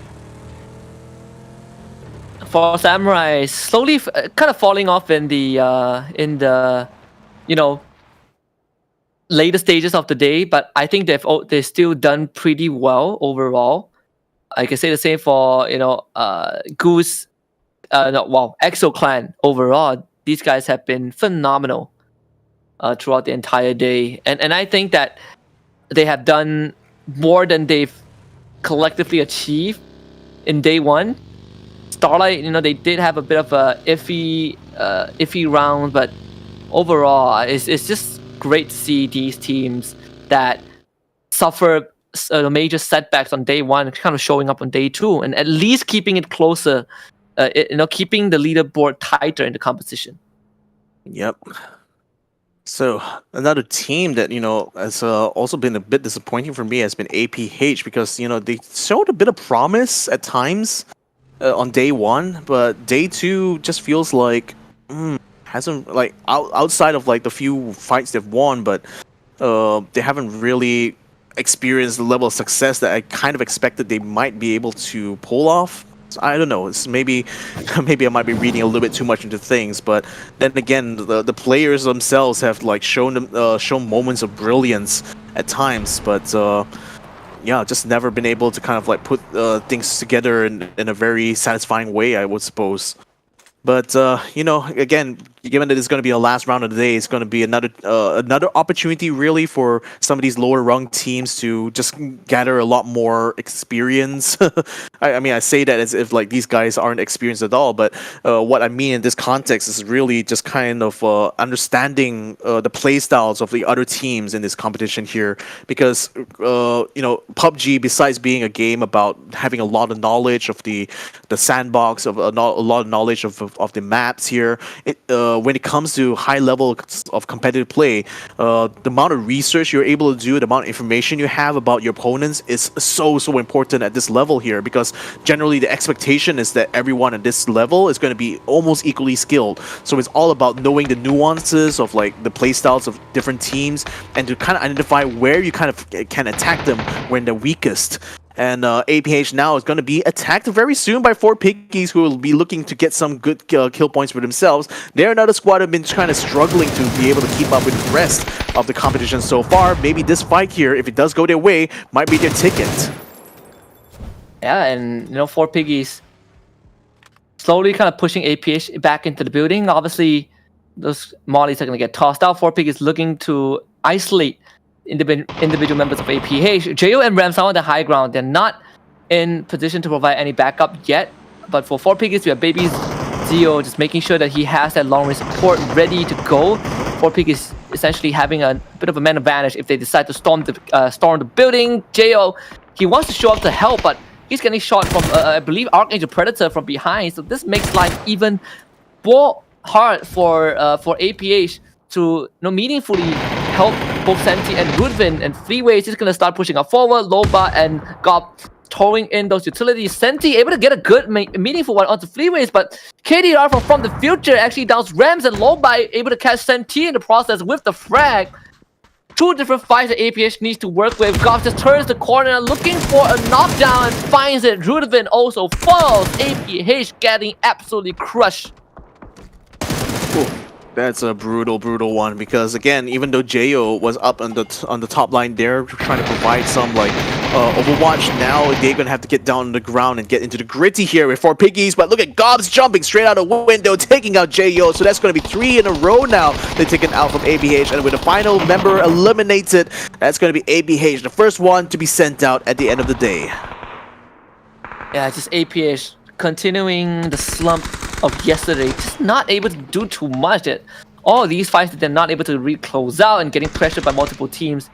It has been something that has been plaguing them since yesterday. Cicak Gaming also not having a good time as PNC are showing up. Gotta buy a bit of time to revive that fallen teammate, and they will be able to do so. So far, Trident Esports touching base.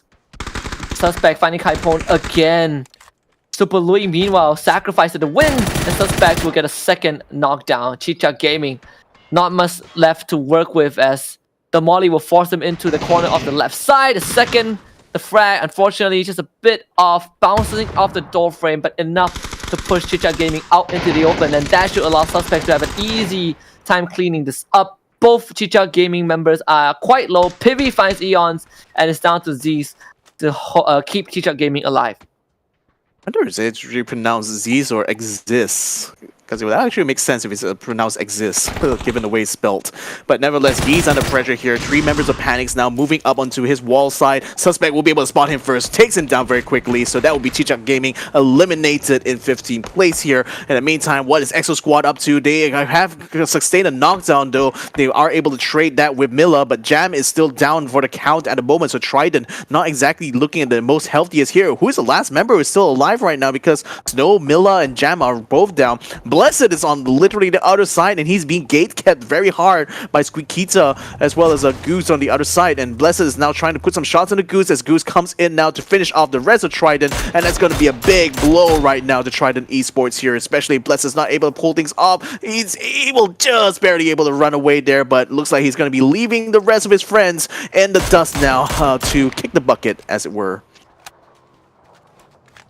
EXO getting 3 kills, and yeah, just savoring the moment. I like how Goose just decides to punch Snow to death. You're not even worth me unloading my ammunition on you. That's the message sent. Because EXO Clan, they're having a good day, they're having a fun time. And Milla also finished off 3 quick kills for EXO Clan. I mean, you know, Starlight in the like, meantime just crossed that bridge as well onto the northern side, so they are making that rotation. But yeah, so finding another vehicle, just stocking up the garage with the good muscle cars. I mean, I'll always pick a drop top any time of day, honestly. But yeah, kind of funny that you'd be using muscle cars in like a valley like this. Though, you know, I tend to be a bit back and forth about whether or not Miramar is supposed to be like simulating a sort of like a desert or desert warfare environment, or is it literally just like a representation of like the Midwest in the U.S. You know? Hence why all the muscle cars and everything and like the small little gas station towns, you know, all littered all around this map. And speaking of the map right now, where do we stand right now with this circle here? I mean, still blocked around Los Leones, though it seems like the battle between between the 4 samurais as well as From the Future hasn't really concluded in any meaningful way yet, but we don't really see any other teams necessarily making a move to that central location. CF is probably the closest one there. Gascans in the meantime, very spread out actually, surprisingly so. It seems like they're more prioritizing kind of like keeping a very wide spread and just maybe prioritizing a little bit more on like gathering information and maybe gathering like individual points of farming instead of like moving as a unit. So it's kind of interesting. Though the thing is that with this next circle here, Gascans might actually be onto something here because they have actually a wide area coverage over the top, and there's a bit of a ridge line they can actually use as cover. So maybe they might be banking on the idea that the next circle may not land necessarily around Los Leones. It might actually land closer to their side of the map here, which means that, you know, that might shift the balance of power very much into their favor. TNX. Meanwhile, also getting fired upon, I believe, by Arkangel Predator. Not too much is done though. TNX. No, you expected more out from them, same as me in the previous round, but of course, unfortunately, they're not able to do too much. Definitely getting a better start this time. And Gascans on the other end, also, I believe Greg Shot just saw TNX moving into their new building, so that's going to give a lot of info over. But Shoehorse actually gets Baby Zeo from afar before P of all people are the ones receiving all these fire from Tenax. Yeah, and in the meantime, for Piggies, not quite out of the woods even, because seems like Tenax is keeping themselves in a very decent position there. I mean, a lot of cover certainly, so that kind of negates whatever high ground advantage that for Piggies have. Panics in the meantime taking a high ground against one calls Trick here. Though Trick maybe kind of focuses trying to get a knockdown somewhere if he can get a spray, but I think Privy and Dusky a little bit too far away for any of that to kind of happen in Trick's favor. In fact, they're pulling so far away from him right now that I think his window of opportunity might have just been lost here. TNX also having a little bit of a situation here with Blessed, who flipped his car, and that pretty much is the end of Trident Esports in 14th place there. Blessed, not so blessed this time around, I'm afraid. Yep, it's kind of those few things that happen. Very unlucky. Well, honestly, we have so much, so many moments that involve vehicle today. Yeah, I thought yesterday we had a lot, but today it was just so much more. The frequency of vehicular accidents has significantly increased. 13 teams left. One call able to move to a very, very good compound by the hillside, covered by the circle just barely, and now they get a good lookout point to really see if there's any passerbys. Unfortunately for them, I don't think any teams will go through that and panic with the job done and circle closing in. Just gonna start moving as well. Obviously, one of their vehicles has really taken decent significant damage, so they are gonna go for the switch. And we'll find a substitute very quickly as Chumacera, and just crossing into the circle, gate kept by EXO Clan, but they should be safe. Yep.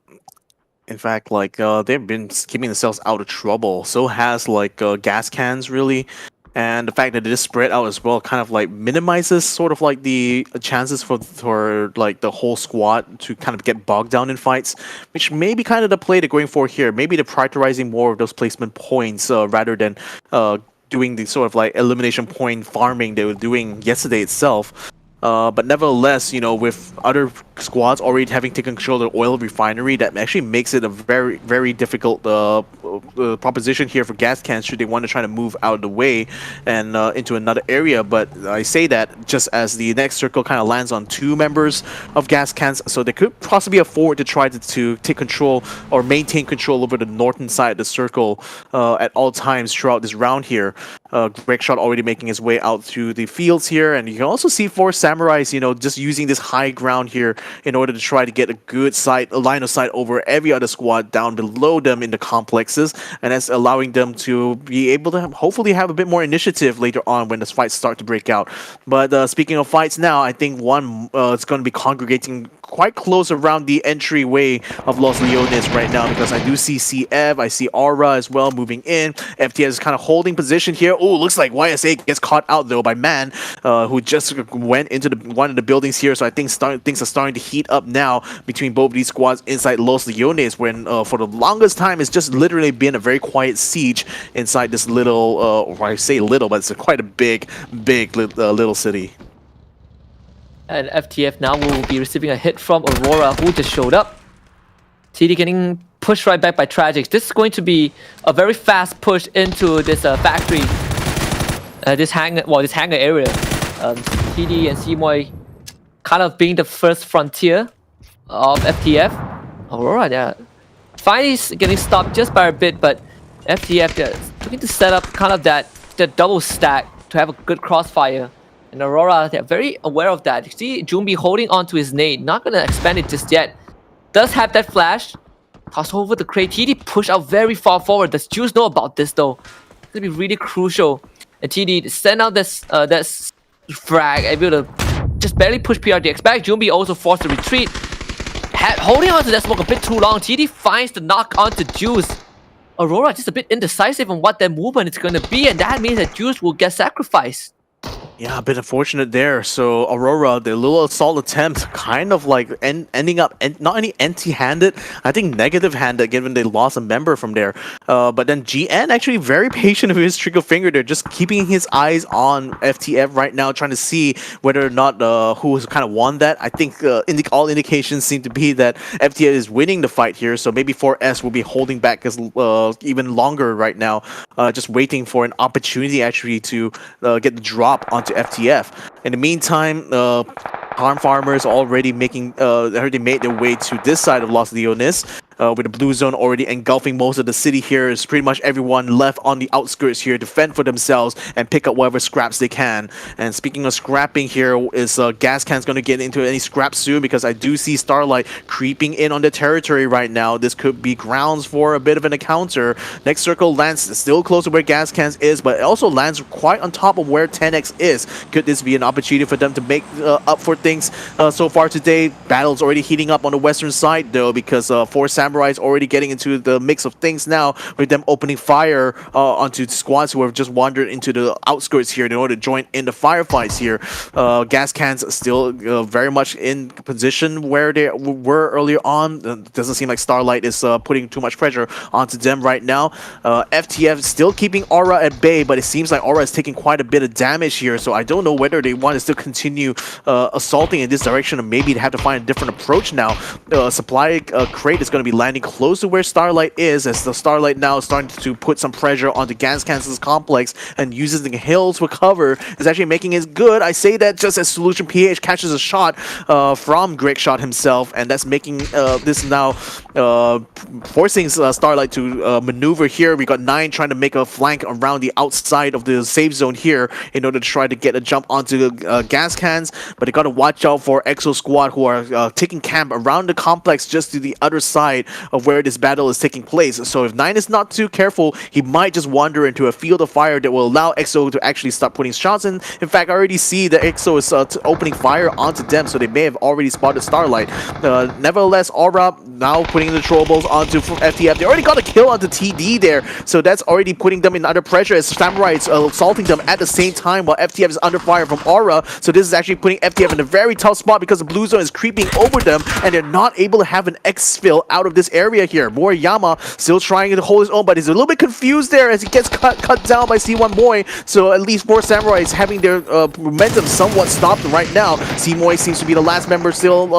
It's not quite a last member. He was the last member until he got taken down there. And then man being taken out means that FDF is sent back into history. Yeah, just unfortunately not able to hold on to the fort. And that started with them having a decent start, but this blue zone really forced them to make their move and just not able to kind of clean up the act. Aura able to kind of anchor down solid enough. Haji just gets a nade right in the face, and he is out of this one. 9 also dispatched. EXO Clan doing a fantastic job of holding onto this compound, completely just rock solid. And Starlight kind of falling to that. Meanwhile, oh wow, another accident just happened. Big Boy Maka just ran down his own teammate. Hopefully that doesn't translate into any elimination. But for Aurora, they are getting slowly assaulted by Pintadoes. That blue is not helping. The nade just bouncing off a little bit off, but Kaio is going to try to hold them back and doing a fantastic job in achieving so. Aurora is eliminated. Yep, they're all starting to fall down one after another. 9 teams still remaining in this fight right now, one of which is going to be Pintadoes, another is going to be Arkangel Predators, another is PNC, who are fighting with one call here from inside their complex, and one called Jexy is still trying to find a good window to send his frag grenade through, but still has not a lot of information, I expect, on where PNC is currently camped at, rather precisely where they're camped at inside this complex here. Luke does have a Mark 12 that is using to good effect right now to keep CF suppressed on their side, and that's keeping them away from Gascans' position. In the meantime, Pintadoes looks like they're going to be pulling back to regroup around this shack here in order to try to regain their firepower here, because it seemed to have lost the initiative against 4 Piggies there, who are still hounding them with plenty of fire coming across the hill. But with the blue zone more favoring this safe zone here, I think Pintadoes is deciding to try to take position by the edge here and hopefully be able to gatekeep 4 Piggies once they decide to make a move to the safe zone here. But with CF as well, a little bit on the outside, I think they also want to try to watch out for Tenax, who is still caught up in the crossroads area here, and they're hoping to at least be able to make a play for the final circle. Absolutely. Gascans starting to already rotate in. It might be a 3-way fight though between them, EXO Clan, and Tenax. Obviously, Gascans, they are the ones in the open, and wow, Tenax even found 4 Piggies. 4 Piggies Gops catching a stray one. And EXO in the meantime is gonna start pelting onto Chang Farmers. Okay, Baby Zio, where are you going? Trying to bring his teammate to safety, but they're running right into Aspa. Flipping that bike on the way, trying to avoid that blue zone. And probably that's the best that they could do, but that puts them literally right in the open. They're gonna get picked up by multiple squads. AAP finds one, Pintadoes finds the other. 4 Piggies are out. That little piggy just went to heaven. So, rest in pieces. Unfortunately for them, the rest will still trundle on. 8 teams now still remaining, and I think Pintadoes is going to be facing pressure for Arkangel now, with Alec already moving up together with Nan, sending out some troll balls. That could be a hurtful one there with that frag grenade, but it just misses by just that little bit there. If Alec is going to be sending a second one there, I think Pintadoes might be rethinking about this strategy here. May want to try to find a different position in order to set up camp in. Now, we do see CF also making their moves onto Gascans here, while TMX is still huddles together inside this building here just across the street from where Gascans is, and Big Boy Maka gets caught out by Algin Boss again. The sniping coming out from Arkangel Predator seems to be their main strength right now that they're banking on to be able to carry them through this line, and Goose picks up a 5th kill there by taking down Huxi, and that's going to be the end of the Charm Farmers. Man, Goose is doing so much for EXO, literally popping off in the final round of the day. Pintadoes, they're trying to get closer into AAP. Gotta start working Nan out of this open field. He is the only one exposed, and he's the one giving intel to the rest of the team. That's why PE felt so pressured. CJ up face to face with his former team. Gotta break through that defense of Nan, but their backs are also very much exposed. Tenax, Gascans, they're all looking at Pintadoes. And only one team can make it into the circle. It's either them or AAP, and Kyle decides he gotta take that fight against Tenax, who are literally gatekeeping these 2 squads right now. But AAP decided to take initiative. They want to move on forward and really snuff out Pintadoes so that they can move in. That's the thing, like they have them very much surrounded, so all it just takes for them is just get the knockdowns done onto PE. But so far they've only been able to send throwables down their way, and that hasn't quite worked out yet. So that's forcing them to get their boots on the ground to make it work. Now, unfortunately, because we're knocked down now, Shoe Horse getting some good shots now, as well as Speedy, and TNX is now finally starting to come in their own here, putting out even better shots right now, putting out the rest of them. Gascans now, explosions in the air, making it hard for them to even see right now as AAP regathers the strength and tries to get themselves back into the fight right now, as we see PNC getting pressured yet again by ONC, who has actually creeped up to where the building is. So Pivy might be having to watch his back right now, because and any time now ONC is going to be knocking straight on their door. It's going to be one of the most important fights. PNC still looking to get revenge onto ONC. EXO Clan in the meantime, they will be the next to have to make the move. Smoke is dissipating. I wonder how much utilities EXO has left. But it seems like AAP, they're moving straight into the compound where PNC and ONC are already fighting. EXO also driving in, expecting a four-way fight, but EXO, they are going to kind of stop on the low ground, same as AAP. So we're gonna have this very interesting overview with Gascans watching this unfold from afar, but PNC gotta stop that onslaught from one call. This circle is closing in. PNC are definitely feeling the pinch. Yeah, man, the thing is that, you know, this next circle will definitely force PNC to come out. So their high ground advantage, if they're not able to make full use of it now, they're going to be in a massive disadvantage later when they have to make their way to the next safe zone.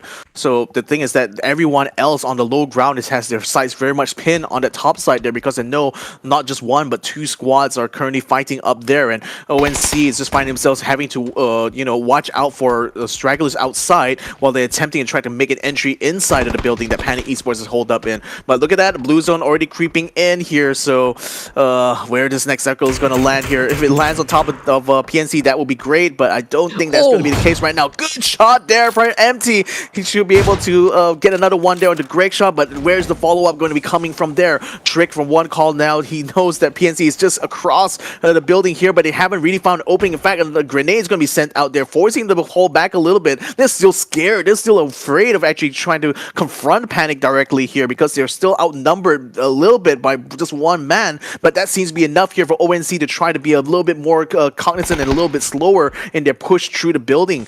Pusher Rit still not able to make an entry there, just still keeping an eye out. Finally, he makes his way through. He's going in bravely, but takes a lot of damage there too. Already taken down there, but from PNC and ONC now down to only one last member, which is going to be Trick, but he is still not quite able to get a jump on the Cherry, who managed to peek out of the door just in time to take one out, and one call is out in 6th place. Very well traded. PNC sacrificed Dusky, but that guy held on like a rock. So PNC is left with 3 members. They can still hold on, honestly. If you look at the circle, it actually doesn't favor the rest of the team. I'm not sure if PNC is included in that safe zone, at least for now. It seems like they are. EXO might be the next challenger, but for Gascans, you gotta start trying to get through this freeway, and that's why all the smokes are getting thrown out. They have a vehicle to work with. This should allow them to move in quicker and more conveniently. Arkangel Predator now on this low ground. PNC, a majority of the building that they have, I don't think they get to stay in, as the circle it just barely cuts it off. But Waiki Kabuka has already been gunned down by Speedy. Tenax spreading far and wide. Nico's trading Speedy. Bang! Nico's binding M0 as well. This guy again, the anchor. But unfortunately this time he's gonna get shut down. Greg Shots though comes in for the cleanup, and meanwhile gets shot down by Aljin's bot, and AAP take care of PNC in the meantime. Panic Esports unfortunately getting wiped out in the progress, as they want to move into the circle but not able to do so. Gascans need to retrieve Nico at least to have a chance, because EXO Clan and AAP, they are basically still very much healthy, with EXO Clan having the full squad left alive. Yeah, so EXO Clan, though they are a little bit on the outside of this next circle here. So Luke 12 unfortunately catches a shot there and is down for the count. And Nikos is a little bit low, and so is Greg shot. They're not able to get to him in time. And Arkangel Predator's Nan is keeping an eye out on the other side where EXO Clan is currently camped at. So they want to try to just spread themselves out here and start to get these eliminations done, because they seem to feel that they have initiative now, given the circumstances here. Now, Gascan is still licking the wounds right now. Well, EXO receiving some fire from that frag grenade, are forced to now regroup together, but they're using this embankment very smartly by using it not only as cover, but as a rally point, really, for them to keep themselves in place. Algin Boyds gets a little nice little shot there onto Greg shot. Not able to knock him down completely yet, but look at EXO Squad now moving up onto Alec, getting a good throwable on him. Both him and Nana already knocked down, so AAP finding the tables turn onto them right now. Algin Boyds again solo at the moment, trying his very own to hold it, but Gascans is also moving at the same time. It is a three-way battle right now, and only AAP as a solo member here. He's going to have to hold his own against three members. Gascan shots are coming through here. He's able to get 1, 2, and it's almost getting turn one. Getting also the shotgun runs in the face. He does take out Gascans. Now it's going to be between him and the EXO Clan, but EXO Clan were already in place there to take him out, so they are the ones to get the chicken dinner instead. Gascans having the round absolutely robbed by Aljin Boss, but this guy, second time, the clutch master of the team. AAP might not have gotten the chicken dinner, but they have done more than enough to cement themselves as one of the front runners. And once again, our top 3 teams, Victor, EXO Clan, AAP, and Gascans. And you cannot deny how consistent these 3 teams were on day number 2. And of course, EXO Clan getting their second chicken dinner. They started the day off with the chicken dinner. They ended it with a chicken dinner. What an ending for a team that didn't show up much yesterday. And today is a completely different beast.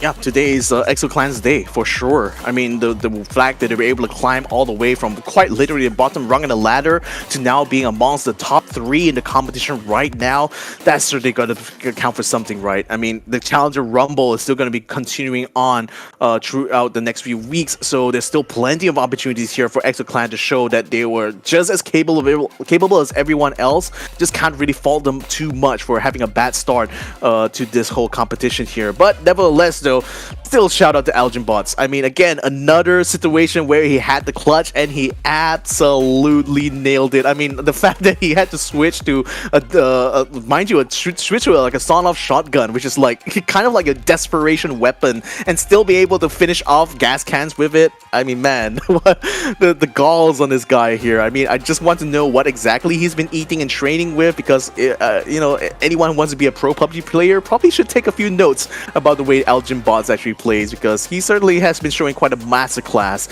in this final circle here.